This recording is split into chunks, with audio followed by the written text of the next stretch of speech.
ನಮಸ್ಕಾರ. ಜ್ಯೋತಿಷ್ಯ ಪಾಠಕ್ಕೆ ಸ್ವಾಗತ. ಕಳೆದ ಬಾರಿ ನಾವು ಈ ಮುಹೂರ್ತ ವಿಚಾರವನ್ನು ನೋಡಿದ್ದೇವೆ. ಗೃಹ ಪ್ರವೇಶ, ವಿವಾಹಾಧಿಕಾರಿಗಳಿಗೆ ಮುಹೂರ್ತವನ್ನು ಹೇಗಿಡಬೇಕು ಅಂತಂಬುದನ್ನು ನೋಡಿದ್ವಿ.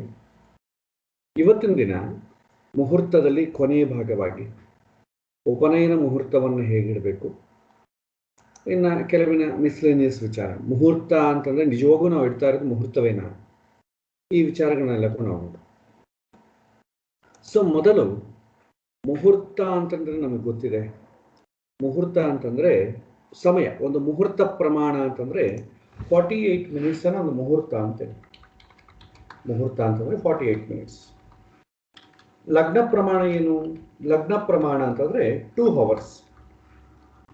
ಹೋರ ಪ್ರಮಾಣ ಅಂದ್ರೆ ಒಂದು ಹೋರ ಅಂತಂದ್ರೆ 1 hour ಟೈಮ್. ಸೊ ನಾವು ಮುಹೂರ್ತದಲ್ಲಿ ಯಾವುದನ್ನು ಇಡ್ತಾ ಇದ್ದೇವೆ? 1 hour ಟೈಮ್ ಇಡ್ತಾ ಇದ್ದೀವೋ, 2 ಗಂಟೆ ಇಡ್ತಾ ಇದ್ದೇವೋ, 28 ನಿಮಿಷ ಇಡ್ತೇವೆ. ಸೊ ಈಗ 2 ಗಂಟೆ ಸಮಯ ಇದ್ರೆ ಅದನ್ನು ಲಗ್ನ ಅಂತೇವೆ. ಹೋರ ಅಂತಂದ್ರೆ 1 hour. ಮುಹೂರ್ತ ಅಂತಂದ್ರೆ ಕೇವಲ 38 ನಿಮಿಷದ ಮಾತ್ರ ಸಮಯ ಮಾತ್ರ ಇರ್ತದೆ. ಈಗ ನಾವು ಇಡೋದೇನಿದೆ? ಓನ್ಲಿ 1 hour ಮುಹೂರ್ತ ಇಡ್ತೇವೆ. ಆ 1 hour ಮುಹೂರ್ತಕೊಂಡು ನಾವೇನ್ ಮಾಡ್ತೇವೆ? ಅದು ಆಕ್ಚುಲಿ ನಾವು ಇಡೋದು ಲಗ್ನವನ್ನು ಇಡ್ತೇವೆ. ಆ ಲಗ್ನ ಪ್ರಾರಂಭದಲ್ಲಿ ಒಂದು 30 ನಿಮಿಷ, ಕೊನೆಯ ಸಮಯದಲ್ಲಿ ಒಂದು 30 ನಿಮಿಷ ತೆಗೆದುಬಿಟ್ಟು ಮಧ್ಯಕಾಲ ಅಂದ್ರೆ ಲಗ್ನದ ಮಧ್ಯಕಾಲವನ್ನು ನಾವಿಡ್ತೇವೆ. ಸೊ ಪ್ರಾರಂಭದಲ್ಲಿ ಬೇಡ, ಎಂಡಿಂಗ್ದಲ್ಲಿ ಬೇಡ. 1 hour ಸಮಯವನ್ನು ನಮ್ಮ ಅನುಕೂಲಕ್ಕೆ ತಕ್ಕಂತೆ ಇಡ್ತೇವೆ. ಆದರೆ ಅದರ ಟೆಕ್ನಿಕಲ್ ಮುಹೂರ್ತ ಅಂತ ಕೇಳಿಕ್ ಬರಲ್ಲ. ಬಟ್ ನಾವು ಮುಹೂರ್ತ ಅಂದ್ರೆ ಅಂತೀವಿ, ಎಷ್ಟು ಗಂಟೆಗೆ ಮುಹೂರ್ತ ಅಂತಾನೆ ಕರೀತಾರೆ. ಅದರ ಹೆಸರೇ ಮದುವೆ ಮಾಡುವಂಥ ಕಾರ್ಯವನ್ನೇ ಅಥವಾ ಯಾವುದೋ ಒಂದು ಕಾರ್ಯ, ಒಂದು ಸಂಸ್ಕಾರ, ಆ ನಡೆಯೋ ಸಮಯವನ್ನೇ ನಾವು ಮುಹೂರ್ತ ಅಂತ ಅಂದ್ಬಿಡ್ತೇವೆ. ಆದರೆ ಮುಹೂರ್ತ ಅನ್ನೋದು ಒಂದು ಪ್ರಮಾಣ. 48 ಮಿನಿಟ್ಸ್ ಅನ್ನ ಒಂದು ಮುಹೂರ್ತ ಅಂತಂತೇವೆ. ಆ ಥರ ಒಂದು 48 ಮಿನಿಟ್ಸ್ ಒಂದು ಮುಹೂರ್ತ ಆದರೆ ಒಂದು ದಿನಕ್ಕೆ 24 ಗಂಟೆಗೆ ಎಷ್ಟು ಮುಹೂರ್ತ ಆಗುತ್ತೆ ಅಂತಂದ್ರೆ ಒಂದು ದಿನಕ್ಕೆ 30 ಮುಹೂರ್ತ ಇರುತ್ತೆ. ದಿನದಲ್ಲಿ 30 ಮುಹೂರ್ತದ ಸಮಯ ಇರುತ್ತೆ. ಪ್ರಾಚೀನ ಕಾಲದಲ್ಲಿ ಯಾರಾದ್ರೂ ಯಾವಾಗ ಬರ್ತೀವಿ, ಯಾವಾಗ ಹೋಗೋಣ ಅಂತಂದ್ರೆ ಅವಾಗ ಈ ಮುಹೂರ್ತದಲ್ಲಿ ಹೋಗೋಣ ಅಂತಿದ್ರು. ಆದರೆ ಇವತ್ತು ನಮಗೆ ಹೆಸರು ಮಾತ್ರ ಉಳ್ಕೊಂಡಿದೆ, ಅದರಲ್ಲಿ ಟೆಕ್ನಿಕಲ್ ಆಗಿ ಯಾವ ವಿಷಯವೂ ನಮಗೆ ಉಳ್ಕೊಂಡಿಲ್ಲ. ಈ 30 ಮುಹೂರ್ತಗಳಲ್ಲಿ ಸುಮುಹೂರ್ತಗಳು ಇದೆ, ದುರ್ಮುಹೂರ್ತಗಳು ಇದೆ. ಸುಮುಹೂರ್ತಗಳು ಅಂದ್ರೆ ಒಳ್ಳೆ ಮುಹೂರ್ತಗಳು, ದುರ್ಮುಹೂರ್ತಗಳು ಅಂದ್ರೆ ಕೆಟ್ಟ ಮುಹೂರ್ತಗಳು. 30ರಲ್ಲಿ ಒಳ್ಳೆಯದು ಇದೆ, ಕೆಟ್ಟದ್ದು ಇದೆ. ನಮ್ಮ ಪ್ರಾಚೀನರು ಏನ್ ಮಾಡಿದ್ರು, ಈ ಮುಹೂರ್ತಗಳಿಗೆಲ್ಲ ಕೂಡ ಹೆಸರನ್ನು ಕೊಟ್ಟಿದ್ದಾರೆ. ಸೊ ನೋಡೋಣ ಆ ಹೆಸರು ಏನು ಅಂತ ನೋಡಿದ್ರೆ ನಿಮಗೆ ಒಂದು ಶೇರ್ ಮಾಡಿದ್ದೇನೆ ನೋಡಿ, ಸ್ಕ್ರೀನ್ ಮೇಲೆ ಕಾಣುತ್ತೆ.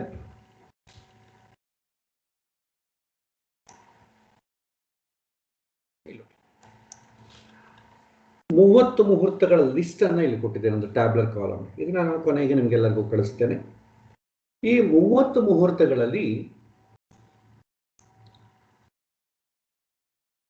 ಎಲ್ಲರಿಗೂ ಕಾಣ್ತಾ ಇದೆ ಕೊಡ್ತೇನೆ. ಈ 30 ಮುಹೂರ್ತಗಳು ನೋಡಿ.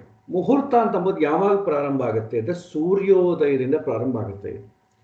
ಸೊ ನಾನು ಇಲ್ಲಿ ಎಕ್ಸಾಂಪಲ್ಗೆ 6 o'clock ಅಂತ ಹಾಕಿದ್ದೀನಿ. ಸೂರ್ಯೋದಯ 6 o'clock ಅಂದ್ಕೊಂಡ್ರೆ ಈ ಮುಹೂರ್ತಗಳು ಹೇಗಿರುತ್ತೆ ಅಂತ.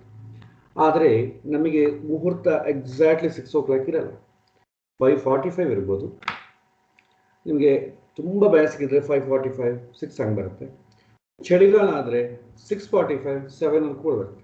ನಿಮಗೆ ವಿದೇಶಗಳೆಲ್ಲ 7:30 ಕೂಡ ಬರುತ್ತೆ. ಸೊ ನೀವು ಯಾವುದು ಸನ್ರೈಸ್ ಆಗುತ್ತೋ ಅಲ್ಲಿಂದನೇ ಮುಹೂರ್ತ ಶುರು ಆಗ್ತದೆ. ಅಲ್ಲಿಂದ ಶುರುವಾಗಿ 48 ಮಿನಿಟ್ಸ್ ಮಾತ್ರ ಇರುತ್ತೆ. ಒಂದು ಸೂರ್ಯೋದಯದಿಂದ 48 ಮಿನಿಟ್ಸ್. ನಂತರ ಅದು ಮೊದಲನೇ ಮುಹೂರ್ತ. ಅಲ್ಲಿಂದ 2ನೇ ಮುಹೂರ್ತ. ಈಗ ನೋಡಿ, ಸಪೋಸ್ 6 o'clockಗೆ ನಾವು ಸೂರ್ಯೋದಯ ಅಂತ ಅಂದ್ಕೊಂಡ್ರೆ 6 o'clock to 6:48 ವರೆಗೂ ರುದ್ರ ಮುಹೂರ್ತ. ಆ ಮುಹೂರ್ತದ ಹೆಸರೇನು? ರುದ್ರ ಮುಹೂರ್ತ. ಸೊ ಇದೇನು ಒಳ್ಳೆ ಮುಹೂರ್ತವೋ ಸುಮುಹೂರ್ತವೋ ಅಥವಾ ದುರ್ಮುಹೂರ್ತವೋ ಅಂತಂದ್ರೆ ಇನಾಸ್ಪಿಷಿಯಸ್ ಅಂತೀವಿ. ಈ ರುದ್ರ ಮುಹೂರ್ತ ಶ್ರೇಷ್ಠವಲ್ಲ. ನೆಕ್ಸ್ಟ್ 6:45. ನೆಕ್ಸ್ಟ್ ಮುಹೂರ್ತ ಯಾವ್ದು ಸ್ಟಾರ್ಟ್ ಆಗುತ್ತೆ? 6:48 ಇಂದ 7:36 ವರೆಗೂ ಅಹಿ ಮುಹೂರ್ತ. ಸೊ 7:36 ಕೂಡ ಇನಾಸ್ಪಿಷಿಯಸ್, ಅಷ್ಟು ಒಳ್ಳೆ ಮುಹೂರ್ತ ಇಲ್ಲ. ಮತ್ತೆ 7:36 ಇಂದ 8:24 ವರೆಗೂ ಮಿತ್ರ ಮುಹೂರ್ತ, ಅದು ತುಂಬಾ ಒಳ್ಳೆಯದು, ಆಸ್ಪಿಷಿಯಸ್. ಮತ್ತೆ 8:24 ಇಂದ 9:12 ವರೆಗೂ ಇನಾಸ್ಪಿಷಿಯಸ್, ಪಿತೃ ಮುಹೂರ್ತ ಅಂತೀವಿ, ಅದು ಇನಾಸ್ಪಿಷಿಯಸ್, ಶುಭ ಅಶುಭ. ನಂತರ 5ನೇ ಮುಹೂರ್ತ 9:12 10 ಗಂಟೆವರೆಗೂ ವಸು. ಸೊ 5ನೇ ಮುಹೂರ್ತ, 6ನೇ ಮುಹೂರ್ತ, 7ನೇ ಮುಹೂರ್ತ, 8ನೇ ಮುಹೂರ್ತ. 8ನೇ ಮುಹೂರ್ತಕ್ಕೆ ಒಂದು ರೂಲ್ ಏನಂತಂದ್ರೆ ಶುಕ್ರವಾರ ಸೋಮವಾರ ಬಿಟ್ಟು ಉಳಿದ ಸಮಯದಲ್ಲಿ ತುಂಬಾ ಒಳ್ಳೆಯದು. ಸೊ 5ನೇ ಮುಹೂರ್ತ, 6, 7, 8ನೇ ಮುಹೂರ್ತದಲ್ಲಿ. ಹಿಂದಿನ ಕಾಲ 1ನೇ ಮುಹೂರ್ತ, 2ನೇ ಮುಹೂರ್ತ ಅಂತ ಕರಿತಾ ಇತ್ತು. ಸೊ ಹೆಸರುಗಳಿಟ್ಟು ಕರೆಯೋದಕ್ಕಿಂತಲೂ ಇದು ತುಂಬಾ ಈಸಿಯಾಗಿ ಗೊತ್ತಾಗ್ತಾ ಇದೆ. ಆಮೇಲೆ ನೆಕ್ಸ್ಟ್ 8ನೇ ಮುಹೂರ್ತ ಚೆನ್ನಾಗಿದೆ. 9ನೇ ಮುಹೂರ್ತ ಸತ್ಮುಖಿ, ಆಮೇಲೆ ಪುರುಹೂತ. ಈ 9ನೇ ಮುಹೂರ್ತ ಕೂಡ ಒಳ್ಳೆಯದು. ಆಮೇಲೆ 12:30, 12:30 1:30. ಸೊ ನಾವು ಏನಿಟ್ಟು ಬೆಳಗ್ಗೆ ಮಾತ್ರವೇ ನಮ್ಮ ಕಾರ್ಯಗಳು ಮಾಡ್ತೇವೆ. ಸೊ ನಮಗೆ ಇಷ್ಟು ಮುಹೂರ್ತಗಳನ್ನು ಕನ್ಸಿಡರ್ ಮಾಡಿದ್ರೆ ಸಾಕು. ಇನ್ನ ಪೂರ್ತಿ 30 ಮುಹೂರ್ತಗಳಿಗೂ ಹೆಸರಿದೆ.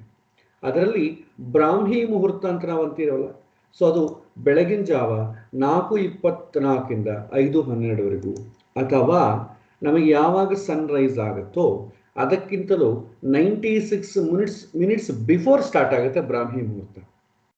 96 ಮಿನಿಟ್ಸ್ ಬಿಫೋರ್ ಅಂದರೆ 2 ಮುಹೂರ್ತಗಳ ಮುಂದೆ. ಒಂದು ಮುಹೂರ್ತ ಅಂದರೆ 48, 2 ಮುಹೂರ್ತ ಅಂದರೆ 96.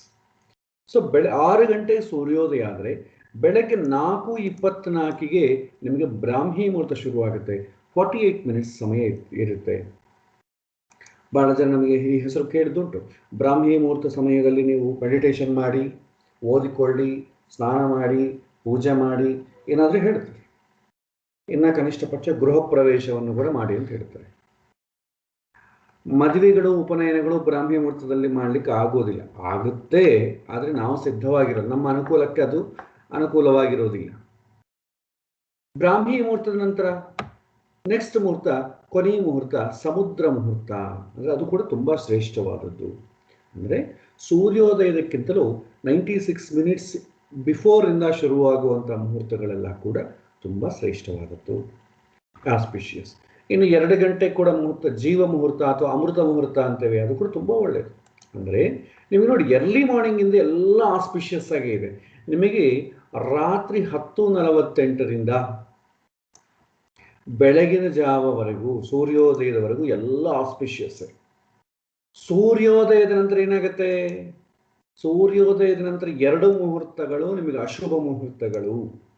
ಸೂರ್ಯೋದಯಕ್ಕಿಂತಲೂ ಮುಂಚೆ ಎಲ್ಲ ಶುಭ ಮುಹೂರ್ತಗಳೇ ಇರುತ್ತೆ. ಆದರೆ ಇವತ್ತು ನಾವು ಯಾವ ಟ್ರೆಂಡಲ್ಲಿ ಇದ್ದೀವಿ ಅಂತಂದರೆ, ಯಾವ ಶುಭ ಕಾರ್ಯವನ್ನಾಗಿ ಸೂರ್ಯೋದಯದ ನಂತರನೇ ಮಾಡ್ತೇವೆ. ಅದಕ್ಕೆ ಈಗ 9 ಗಂಟೆ ನಂತರ, ಅಂದರೆ 6 ಗಂಟೆ ಸೂರ್ಯೋದಯ ಇಟ್ಟುಕೊಂಡ್ರೆ 9 ಗಂಟೆ ನಂತರ ಮಾಡುವಂಥ ಮುಹೂರ್ತಗಳು ಒಳ್ಳೆಯದು.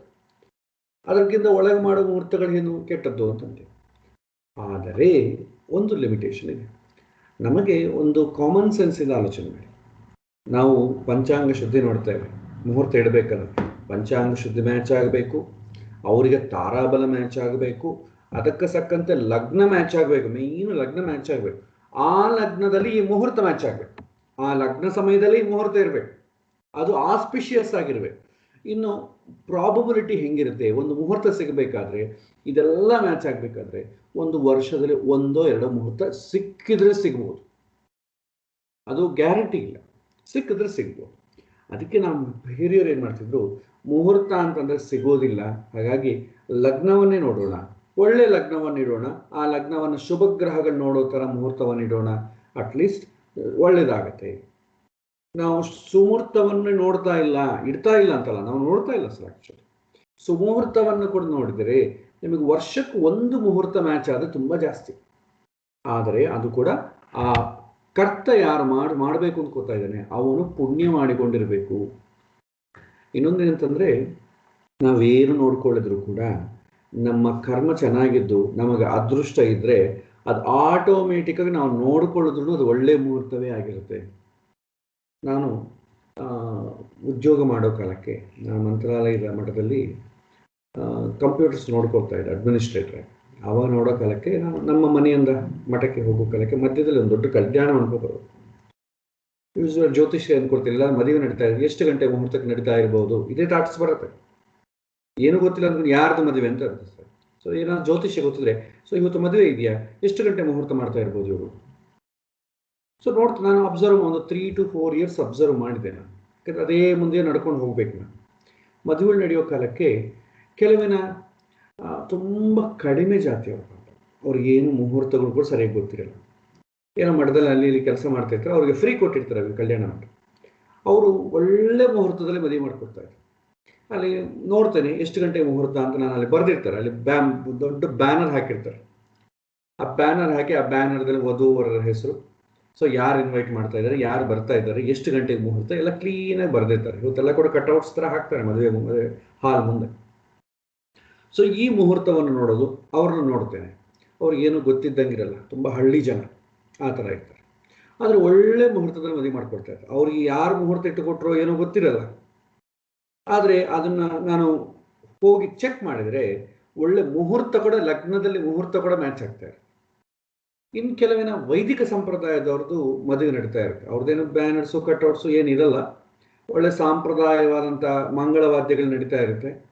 ಎಲ್ಲರೂ ತುಂಬ ಶ್ರೇಷ್ಠವಾದಂಥ ರೇಷ್ಮೆ ಇಂಥ ಬಟ್ಟೆಗಳು ಹಾಕೊಂಡು ಹೋಗ್ತಾ ಇರ್ತಾರೆ. ಗೊತ್ತಾಗ್ತದೆ ಯಾರ್ದು ಮದುವೆ ನಡೀತಾ ಇದೆ ಅಂತ ಗೊತ್ತಾಗ್ತದೆ. ಅಲ್ಲಿ ಮುಹೂರ್ತ ನಡೀತಾ ಇರುತ್ತೆ. ಅವರು ಹಾಕಿರ್ತಾರೆ ಮುಹೂರ್ತ ಅಂತ, ಒಂದು ಲಗ್ನ ಪತ್ರಿಕೆ ಕೊಡೋದು, ಯಾರೋ ಹೇಳೋದು, ಅಥವಾ ನಾನೇ ಎನ್ಕ್ವೈರಿ ಮಾಡಿದೆ ಎಷ್ಟು ಗಂಟೆ ಮುಹೂರ್ತ ನಡೀತಾ ಇದೆ ಅಂತ ಎನ್ಕ್ವೈರಿ ಮಾಡ್ತಿದ್ದೆ. ಅವರು ಮುಹೂರ್ತ ಇಟ್ಕೊಳ್ತಿದ್ರು.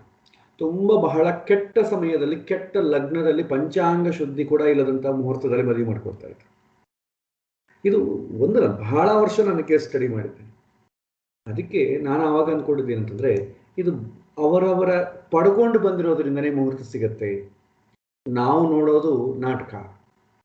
ಹೇಗಂತಂದರೆ ಏನು ಜ್ಞಾನ ಇಲ್ಲ, ಯಾರ ಹತ್ರ ಒಬ್ಬರು ಜ್ಯೋತಿಷ್ಯತೆ ಹೋಗಿ ಒಂದು ಮುಹೂರ್ತ ಕೊಡ್ರಿ ಸ್ವಾಮಿ ಅಂದರೆ ಯಾವುದೋ ಒಂದೇ ಒಂದು ಕೊಡ್ತಾನೆ. ಈ ಮುಹೂರ್ತದಲ್ಲಿ ಮಾಡಿಬಿಡ್ರಿ, 4-5 ಆಪ್ಷನ್ಸ್ ಎಲ್ಲ ಇಲ್ಲ. ಈ ಮುಹೂರ್ತದಲ್ಲಿ ಮಾಡಿ, ಆಯ್ತು ಸ್ವಾಮಿ ನಾವು ಅದೇ ಮುಹೂರ್ತದಲ್ಲಿ ಮಾಡಿಬಿಡ್ತೇವೆ ಅಂತ. ಅದೇ ಕೆಲವಿನ ವೈದಿಕ ಸಂಪ್ರದಾಯದಲ್ಲಿರೋರಾಗಲಿ ಹಿರಿಯರಾಗಲಿ ಅಂದಾಗ, ನಮಗೊಂದು 5 ಮುಹೂರ್ತ ಕೊಡ್ರಿ, ನಮಗೆ ನಾವು ಚೂಸ್ ಮಾಡ್ಕೋಬೇಕು, ಅವ್ರು ಬರೋದು ನೋಡಬೇಕು, ಮನೆಗಿರೋರ್ದು ನೋಡ್ಬೇಕು, ಎಲ್ಲ ನೋಡಬೇಕು ಅಂತಂದ್ರೆ 5 ಮುಹೂರ್ತವನ್ನು ಕೊಡ್ತೇವೆ. ಅದರಲ್ಲಿ ಯಾವುದು ಇನ್ಫೀರಿಯರ್ ಆಗಿರುತ್ತೋ ಅದನ್ನೇ ಸೆಲೆಕ್ಟ್ ಮಾಡ್ಕೊಂಡಿರ್ತಾರೆ, ಅಥವಾ 6ನೇದು ಅವರೇ ಸೃಷ್ಟಿ ಮಾಡ್ಕೊಂಡಿರ್ತಾರೆ. ಈ ಥರ ನಡೆಯುತ್ತೆ. ಹಾಗಾಗಿ ನಮ್ಮ ಕೈಯಲ್ಲಿಲ್ಲ ಮುಹೂರ್ತ ನೋಡೋದು, ಅದರಲ್ಲಿ ನಡೀಬೇಕು ಅಂತ ಅಂಬೋದು ನಮ್ಮ ಕೈಯಲ್ಲಿರಲ್ಲ. ನಮ್ಮ ಕರ್ಮ ಚೆನ್ನಾಗಿದ್ದು, ನಾವು ಒಳ್ಳೆತನದಿಂದ ಇದ್ದರೆ, ನಾವು ಯಾವುದನ್ನು ಸಂಪರ್ಕ ಮಾಡದಿದ್ರೂ ಕೂಡ ನಡೆಯೋ ಕಾರ್ಯ ಒಳ್ಳೆಯದಾಗಿ ನಡೆಯುತ್ತೆ. ನಾವು ಅಂತಾರೆ, ಭಾಳ ಜನ ಅಂತಾರೆ, ವಿದೇಶದಲ್ಲಿರ್ತಾರೆ, ಈ ಮುಸ್ಲಾಮು ಕ್ರಿಶ್ಚಿಯಾನಿಟಿ ಅವರೆಲ್ಲ ಕೂಡ ಮುಹೂರ್ತಗಳು ನೋಡ್ಕೊಳ್ತಾ ಇದ್ದಾರೆ. ನೋಡಿಕೊಂಡ್ರೂ ನೋಡಿಕೊಳ್ಳದ್ರೂ ಅವ್ರಿಗೆ ಆಗಬೇಕಾದ್ರೆ ನೀವು ಕೇಸ್ ಸ್ಟಡಿ ಮಾಡಿದರೆ ಒಳ್ಳೆ ಫ್ಯಾಮಿಲಿಗಳಲ್ಲಿ ಒಳ್ಳೆಯ ಸಮಯದಲ್ಲೇ ಮುಹೂರ್ತ ಆಗ್ತದೆ. ಅವರು ನೋಡ್ಕೊಳ್ಳೋದು ಬೇಕಾಗಿಲ್ಲ. ಮುಹೂರ್ತ ನೋಡಿದಷ್ಟು ಮಾತ್ರಕ್ಕೆ ಒಳ್ಳೆಯ ಸಮಯ ಸಿಗತ್ತೆ ಅಂತ ಗ್ಯಾರಂಟಿ ಇಲ್ಲ. ಅಸಲು ಮುಹೂರ್ತ ನೋಡೋದವ್ರಿಗೆಲ್ಲ ಒಳ್ಳೆಯ ಸಮಯ ಇಲ್ಲ ಅಂತ ಅಂದ್ಕೊಳ್ಬಾರ್ದು. ಒಳ್ಳೆಯ ಸಮಯವೇ ಇರುತ್ತೆ, ಆದರೆ ಅವನಿಗೆ ಹೆಂಗೆ ಪ್ರೇರಣೆ ಆಗುತ್ತೆ ಹಂಗೆ ನಡೆಯುತ್ತೆ. ಸೊ ಇದು ಪಿಡಿವಾದ ಅಂತೆ. ಹಾಗಾಗಿ ಮುಹೂರ್ತಗಳನ್ನ ವಿಚಾರಕ್ಕೆ ಬಂದಾಗ, ಈ ಮುಹೂರ್ತಗಳ 30 ಮುಹೂರ್ತಗಳು, ಅವುಗಳ ಹೆಸರುಗಳು, ಆಸ್ಪಿಷಿಯಸ್ನೆಸ್, ಇದನ್ನೆಲ್ಲ ಕೂಡ ಮುಹೂರ್ತದಲ್ಲಿ ನಾವು ಕನ್ಸಿಡರ್ ಮಾಡೋಕ್ಕಾಗಲ್ಲ. ಆದರೆ ಮುಹೂರ್ತ ಅಂತಂದ್ರೆ ಏನು ನಮಗೆ ತಿಳಿಬೇಕಲ್ಲ ಜ್ಯೋತಿಷ್ಯರಾಗಿ. ಮುಹೂರ್ತ ಅಂತಂದ್ರೆ 48 ನಿಮಿಷದ ಸಮಯ, ಇಷ್ಟು ಮುಹೂರ್ತಗಳಿರುತ್ತೆ. ಯಾರನ್ನ ಕೇಳಿದ್ರೆ ಅಟ್ಲೀಸ್ಟ್ ಯಾರು ಕೇಳಲ್ಲ, ಅಟ್ಲೀಸ್ಟ್ ನಾವು ತಿಳಿದಿಟ್ಕೊಂಡಿರೋದು ನಮ್ಮ ಧರ್ಮ ಕರ್ತವ್ಯ. ಅದನ್ನು ಅಪ್ಲೈ ಮಾಡ್ತಿರೋ ಇಲ್ಲೋ that is next thing.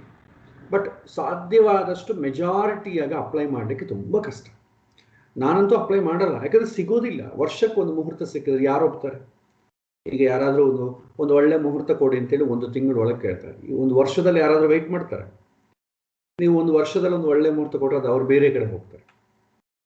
So actually ನಾನು ಪಂಚಾಂಗ ಶುದ್ಧಿ, ತಾರಾಬಲ, ಆಮೇಲೆ ಈ ಚಂದ್ರಬಲ, ವಾಸ್ತವಿಚಾರ, ಲಗ್ನ ವಿಚಾರ, ಇಷ್ಟೆಲ್ಲ ನೋಡ್ಕೊಂಡು ಕೊಟ್ರೇ ತಿಂಗಳಿಗೆ 1-2 ಮುಹೂರ್ತ ಸಿಕ್ಕರೆ ತುಂಬ ಜಾಸ್ತಿ.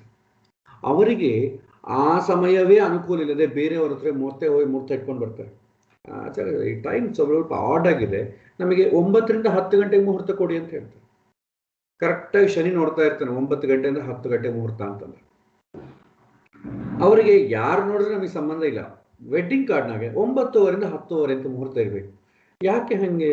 ಇಲ್ಲ, ಪಾಪ ಬರಬೇಕಲ್ಲ ಜನಗಳು. ಬೆಳಗ್ಗೆ 5 ಗಂಟೆಗೆ 6 ಗಂಟೆಗೆ ಅಂದರೆ ಅವ್ರು ಬಂದು ಉಳ್ಕೋತಾರೆ. ಅವ್ರಿಗೆಲ್ಲ ಹೋಟೆಲು ಅಥವಾ ಮನೆ ವ್ಯವಸ್ಥೆ ಮಾಡಬೇಕು. ಯಾಕೆಂದರೆ ಎಲ್ಲರೂ ಮುಹೂರ್ತ ಬರೀ ಊಟ ಮಾಡೋಕ್ಕೆ ಬರಲ್ವಲ್ಲ, ಮುಹೂರ್ತಕ್ಕೆ ಬರ್ತಾರೆ. ಹಾಗೆ ಲೇಟಾಗಿ ಇಟ್ರಿ ಅಂತ ಅಂದ್ಕೊಳ್ಳಿ, ಅದು ಮತ್ತೆ ಊಟದ ಟೈಮಿಗೆ ಕಾನ್ಫ್ಲಿಕ್ಟ್ ಆಗುತ್ತೆ. ಅವರೆಲ್ಲ ಸುಮ್ಮನೆ ಮತ್ತೆ ಟಿಫನ್ ಊಟದ ಟೈಮ್ವರೆಗೂ ವೆಯ್ಟ್ ಮಾಡಬೇಕಾಗುತ್ತೆ. ಟಿಫನಿಂದ ಭಾಳ ಜನ ಟಿಫನ್ ತಿಂದು ಹೊರಟೋಗ್ತಾರೆ. ಊಟದ ಟೈಮ್ ಅಂದರೆ ಮತ್ತೆ ನಮಗೆ ಕಷ್ಟ ಆಗ್ತದೆ. ಈ ಥರ ಅನುಕೂಲ ಸಿಂಧುಗಳು ಹೇಳ್ತಾರೆ. ಬಟ್ ಇವತ್ತಿನ ದಿನ ಹಿಂಗಾಗಿದೆ. ಹಾಗಾಗಿ ಅವ್ರಿಗೇನಂತಾರೆ, ಯಾವ ಮುಹೂರ್ತನ ನೋಡಿ 9ರಿಂದ 10, 9ವರೆಯಿಂದ 10:30, 10ರಿಂದ 11 ಇದೇ ಥರ ಮುಹೂರ್ತಗಳು ಬೇಕು. ಅಂಥದ್ದು ನಮ್ಮ ಕೈಯಲ್ಲಿ ಇರ್ತಾ? ಅಂಥದ್ದು ಯಾರು ಇಡ್ತಾರೆ? ಲೇಮನ್ ಇಡ್ತಾನೆ. ಯಾವುದೋ ಗುಡಿಯಲ್ಲಿ ಒಂದು ಸಣ್ಣ ವಿನಾಯಕ ದೇವಸ್ಥಾನದಲ್ಲಿ ಪೂಜೆ ಮಾಡ್ತಾ ಇರ್ತಾರೆ, ಒಂದು ಮುಹೂರ್ತ ಕೊಡೋದ್ರೆ ಅವ್ನು ಕರೆಕ್ಟಾಗಿ ಕೊಡ್ತಾರೆ. ಅವ್ನು ಇಷ್ಟೆಲ್ಲ ಆಲೋಚನೆ ಮಾಡಲ್ಲ. ನಮ್ಮ ಹತ್ರ ಬಂದರೆ ಏನಾಗುತ್ತೆ, ಇಷ್ಟೆಲ್ಲ ಆಲೋಚನೆ ಮಾಡ್ತೀವಿ, ಅವ್ರಿಗೆ ಬೇಕಾದಂಗೆ ನಮಗೆ ಸಿಗಲ್ಲ. ಅವ್ರಿಗೆ ಆ ಎಚ್ಚರಿಕೆಯೂ ಇರಲ್ಲ, ನಮಗೆ ಅಷ್ಟೆಲ್ಲ ನೋಡಬೇಕಲ್ಲ. ಸೊ ಹಾಗಾಗಿ ಇದು ಚಾಲೆಂಜಿಂಗ್ ಟಾಸ್ಕ್. ಅದಕ್ಕೆ ಒಳ್ಳೆ ಮುಹೂರ್ತಗಳು, ಒಳ್ಳೆ ಅನುಕೂಲಕ್ಕೆ, ತಮ್ಮ ಅನುಕೂಲಕ್ಕೆ ತಕ್ಕಂತೆ ಮುಹೂರ್ತ ಬೇಕಾದರೆ ದೊಡ್ಡ ಜ್ಯೋತಿಷ್ಯವನ್ನ ಸಂಪರ್ಕ ಮಾಡಬಾರದು. ಒಳ್ಳೆ ಮುಹೂರ್ತ ಬೇಕಾದ್ರೆ ಸಂಪರ್ಕ ಮಾಡಿ, ಒಳ್ಳೆ ಮುಹೂರ್ತ ಬೇಕಾದ್ರೆ ವೆಯ್ಟ್ ಮಾಡಬೇಕಾಗುತ್ತೆ. ಅಥವಾ ಅನುಕೂಲಕ್ಕೆ, ಆ ಮುಹೂರ್ತಕ್ಕೆ ಅನುಕೂಲವಾಗಿ ನಾವು ತಿದ್ದುಕೊಳ್ಬೇಕಾಗುತ್ತೆ. ನಮಗೆ ಅನುಕೂಲಕ್ಕೆ ಬೇಕಾದಂತೆ ಮುಹೂರ್ತವನ್ನು ತಿದ್ದುಕೊಳ್ಳೋದಲ್ಲ. ಸೊ ಇದೆಲ್ಲ ಮತ್ತೆ ಅವರವರು ಮಾಡಿಕೊಂಡಂಥ ಕರ್ಮ, ಅವ್ರನ್ನ ಮಾತು ಕೇಳ್ತಾರ ಇಲ್ಲ ಅದೆಲ್ಲ ಕೂಡ ನಿಮಗೆ ಜ್ಯೋತಿಷ್ಯದಲ್ಲಿ ಗೊತ್ತಾಗ್ತದೆ. ಆದರೆ ಕಾನ್ಸೆಪ್ಟನ್ನು ಕಲಿಯೋದು ಉತ್ತಮ. ಸೊ ಇದು ಮುಹೂರ್ತದ ವಿಚಾರ. ಸುಮುಹೂರ್ತ ಹಾಗೆ ದುರ್ಮುಹೂರ್ತ. ಇದಾದ ಈ ಒಂದು ಪಾಠದ ನಂತರ ಇದನ್ನು ನಿಮಗೆ ಅಪ್ಲೋಡ್ ಮಾಡ್ತಾರೆ, ಈ ಒಂದು ಸ್ಕೈಪಲ್ಲೇ ನಿಮ್ಗೆ ಇದನ್ನು ಕಳಿಸ್ತಾರೆ. ನೆಕ್ಸ್ಟ್ ಏನು ಮಾಡಬೇಕು? ಉಪನಯನ ಮುಹೂರ್ತ ಒಂದು ಪೆಂಡಿಂಗ್ ಇದೆ. ಉಪನಯನ ಮುಹೂರ್ತದ ಬಗ್ಗೆ ಸ್ವಲ್ಪ ನಾನು ತಿಳಿಸಿ ಈ ಪಾಠವನ್ನು ಇಲ್ಲಿಗೆ ಮುಗಿಸ್ತೇನೆ. ಮತ್ತೆ ನೆಕ್ಸ್ಟ್ ತದನಂತರ ಬರೋ ಕ್ಲಾಸಿಂದ ಇನ್ನು ಸಂತಾನ ವಿಚಾರಕ್ಕೆ ನಾವು ಹೋಗೋಣ. ಈಗ ಉಪನಯನ ಮುಹೂರ್ತ, ಈ ಉಪನಯನ ಎಂಬುದು ಕಾನ್ಸೆಪ್ಟ್ ಅನ್ನು ನಾವು ಚೆನ್ನಾಗಿ ಅಬ್ಸರ್ವ್ ಮಾಡಬೇಕು. ಯಾಕೆ ಕಾನ್ಸೆಪ್ಟ್ ನಾವು ಬೇಕು ಅಂತಂದ್ರೆ, ಮುಹೂರ್ತದ ಪ್ರಾಶಸ್ತ್ಯ ಇದರ ಮೇಲೆ ಇರುತ್ತೆ. ಮುಹೂರ್ತದ ಅವಶ್ಯಕತೆ ಯಾರಿಗಿದೆ? ಉಪನಯನ ಅಂತಂದ್ರೆ ಏನು? ಸೊ ಉಪ ಅಂದ್ರೆ ಹತ್ರ, ನಯನ ಅಂತಂದ್ರೆ ಕರ್ಕೊಂಡು ಹೋಗೋದು. ಯಾರನ್ನ ಎಲ್ಲಿಗೆ ಕರ್ಕೊಂಡು ಹೋಗೋದು ಅಂತಂದ್ರೆ ಜ್ಞಾನದ ಉಪ್ಪರಿಗೆಗೆ ಕರ್ಕೊಂಡು ಹೋಗೋದು. ಉಪ ಅಂತಂದ್ರೆ ಮೇಲೆ ಅಂತ ಬರುತ್ತೆ, ಹತ್ರ ಅಂತಲೂ ಬರುತ್ತೆ. ಊಪರ್ ಅದನ್ನ ಇಂಗ್ಲಿಷ್ ಕಡೆ ಅಪ್ ಅಂತೀವಿ, ಕನ್ನಡದಲ್ಲಿ ಉಪ್ಪರಿಗೆ ಅಂತೀವಿ. ಉಪ ಅಂದ್ರೆ ಹತ್ರನೂ ಬರುತ್ತೆ, ಮೇಲೆ ಅಂತ ಕೂಡ ಬರುತ್ತೆ. ಮೇಲಕ್ಕೆ ಅಂತಂದ್ರೆ ಎಲಿವೇಟ್ ಆಗೋದು, ಜ್ಞಾನದನ್ನ ಎಲಿವೇಟ್ ಆಗಿ ಜ್ಞಾನದ ಹತ್ರಕ್ಕೆ ಕರ್ಕೊಂಡು ಹೋಗೋದು. ಜ್ಞಾನದ ಹತ್ರಕ್ಕೆ ಕರ್ಕೊಂಡು ಹೋಗೋದು. ಜ್ಞಾನ ಯಾಕೆ ಬೇಕು? ಭಗವಂತನ ಸಾಕ್ಷಾತ್ಕಾರ ಮಾಡಿಕೊಳ್ಳೋದಕ್ಕೆ. ಅಂದ್ರೆ ಈ ಸೃಷ್ಟಿಯಲ್ಲಿ ಯಾವುದು ನನ್ನ ಗೋಲು, ಯಾವುದನ್ನು ನಾನು ಸೇರಬೇಕು ಅಂತ ಹೇಳ್ಕೊತೀನೋ, ಶಾಸ್ತ್ರಗಳು ಹೇಳ್ತವೋ, ಗುರುಗಳು ಹೇಳ್ತಾರೋ, ಅದರ ಹತ್ತಿರಗೆ ಹೋಗ್ಲಿಕ್ಕೆ ಪ್ರಾರಂಭವಾಗಿ ಒಂದು ಬೀಜ ಹಾಕುವ ಸಮಯ ಇದು ಉಪನಯನ ಅಂತ ಹೇಳ್ತೇವೆ. ಆದರೆ ಇವತ್ತು ಉಪನಯನ ಯಾಕೆ ಮಾಡ್ತೇವೆ? ಮದುವೆಗೆ ಲೈಸೆನ್ಸ್. ಮದುವೆ ಮಾಡ್ಕೊಳ್ಬೇಕಾದ್ರೆ ಉಪನಯನ ಆಗಿರ್ಬೇಕಲ್ವ. ಇದು ಬ್ರಾಹ್ಮಣ ಸಂಪ್ರದಾಯ, ವೈಶ್ಯ ಸಂಪ್ರದಾಯ, ಕ್ಷತ್ರಿಯ ಸಂಪ್ರದಾಯದಲ್ಲಿದೆ, ಬೇರೆ ಸಂಪ್ರದಾಯದಲ್ಲಿ ಇಲ್ಲ. ವೈಶ್ಯರು ಬಿಡಿ, ಅವರು ಮದುವೆ ದಿನನೇ ಅವರು ಉಪನಯನ ಮಾಡ್ಕೊಳ್ತಾರೆ, ಅಥವಾ ಒಂದು ದಿನ ಮುಂಚೆ ಉಪನಯನ ಮಾಡ್ಕೊಳ್ತಾರೆ. ಅವ್ರಿಗೇನು ಇದೆಲ್ಲ ಇಷ್ಟೆಲ್ಲ ಕೂಡ ಪರಂಪರೆಯ ಬಂದಿಲ್ಲ. ಕ್ಷತ್ರಿಯರು ಕೆಲವು ಕಡೆ ಮಾಡ್ಕೊಳ್ಳೋರಿದ್ದಾರೆ, ತುಂಬ ಕಡೆ. ಆದರೆ ಬ್ರಾಹ್ಮಣ ಸಂಪ್ರದಾಯದಲ್ಲಿ ಮಾತ್ರ ಉಪನಯನ ಅಂತ ಅಂಬೋದು ಒಂದು ಕಾನ್ಸೆಪ್ಟ್ ಇದೆ. ಆ ಕಾನ್ಸೆಪ್ಟನ್ನು ಮಾಡ್ಕೊಳ್ತಾರೆ. ಆದರೆ ಯಾವುದಕ್ಕೋಸ್ಕರ ಮಾಡ್ತಾ ಇದ್ದಾರೆ ಅಂತ ಅಂಬೋದು ಇರಲ್ಲ. ಉಪನಯನ ಮಾಡಬೇಕು, ಮಾಡ್ತೇವೆ, ಮುಂಜಿ ಮಾಡ್ತೇವೆ, ಬ್ರಹ್ಮೋಪದೇಶ ಮಾಡ್ತೇವೆ, ಯಾವುದಕ್ಕೂ ನಿಮಗೆ ಲಾಜಿಕ್ ಇರಲ್ಲ. ಆದರೆ ಹಿಂದಿನವ್ರು ಮಾಡ್ತಾ ಇದ್ರು, ನಾವು ಮಾಡ್ತಾ ಇದ್ದೀವಿ ಅಷ್ಟೆ. ಸೊ ಇಲ್ಲಿ ನಿಜವಾಗಿಯೂ ಕೂಡ ವೇದಾಧ್ಯಯನ ಮಾಡಬೇಕು ಅಂತಂದುಕೊಂಡರೆ ಅವರಿಗೆ ಉಪನಯನ ಅಂತಂಬುದು ತುಂಬ ಪ್ರಯಾರಿಟಿ.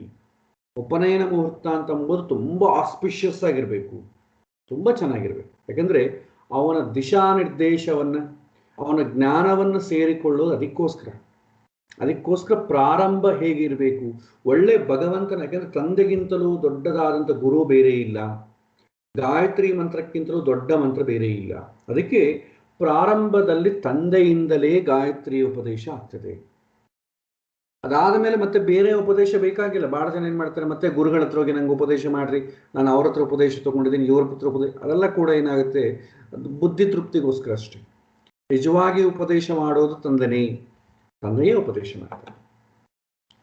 ಸೊ ಹಾಗಾಗಿ ಈ ಉಪದೇಶ ಅಂತಂಬೋದು ತುಂಬ ಶ್ರೇಷ್ಠವಾದದ್ದು. ಅದನ್ನು ಹಾಗೆ ಮುಂದುವರಿಸ್ಕೊಂಡು ನಾವು ಸಂಧ್ಯಾ ವಂದನ ಕಾಲದಲ್ಲಿ ಆ ಗಾಯತ್ರಿ ಜಪವನ್ನು ಮಾಡಿಕೊಂಡು ಸಿದ್ಧಿ ಪಡ್ಕೊಂಡು ಮಾಡಿಕೊಳ್ಳೋರು ಬಹಳ ಜನ ಇದ್ದಾರೆ. ಆದರೆ ಗೊತ್ತಿದ್ರೂ ಗೊತ್ತಿಲ್ಲದ್ರೂ ತಂದೆನೇ ಗುರುಗಳಾಗ್ತಾರೆ. ಮೊದಲ ಗುರು ತಂದೆನೇ ಆಗ್ತಾರೆ. ಅಷ್ಟೇ ಆಗಲಿ ಗುರುಗಳ ಹತ್ರ ನನಗೆ ಗಾಯತ್ರಿ ಉಪದೇಶ ಮಾಡಿದ್ರೆ ನಿಮ್ಮ ಅಪ್ಪನ ಹತ್ರ ಮಾಡಿಸ್ಕೋಬೇಕಪ್ಪ.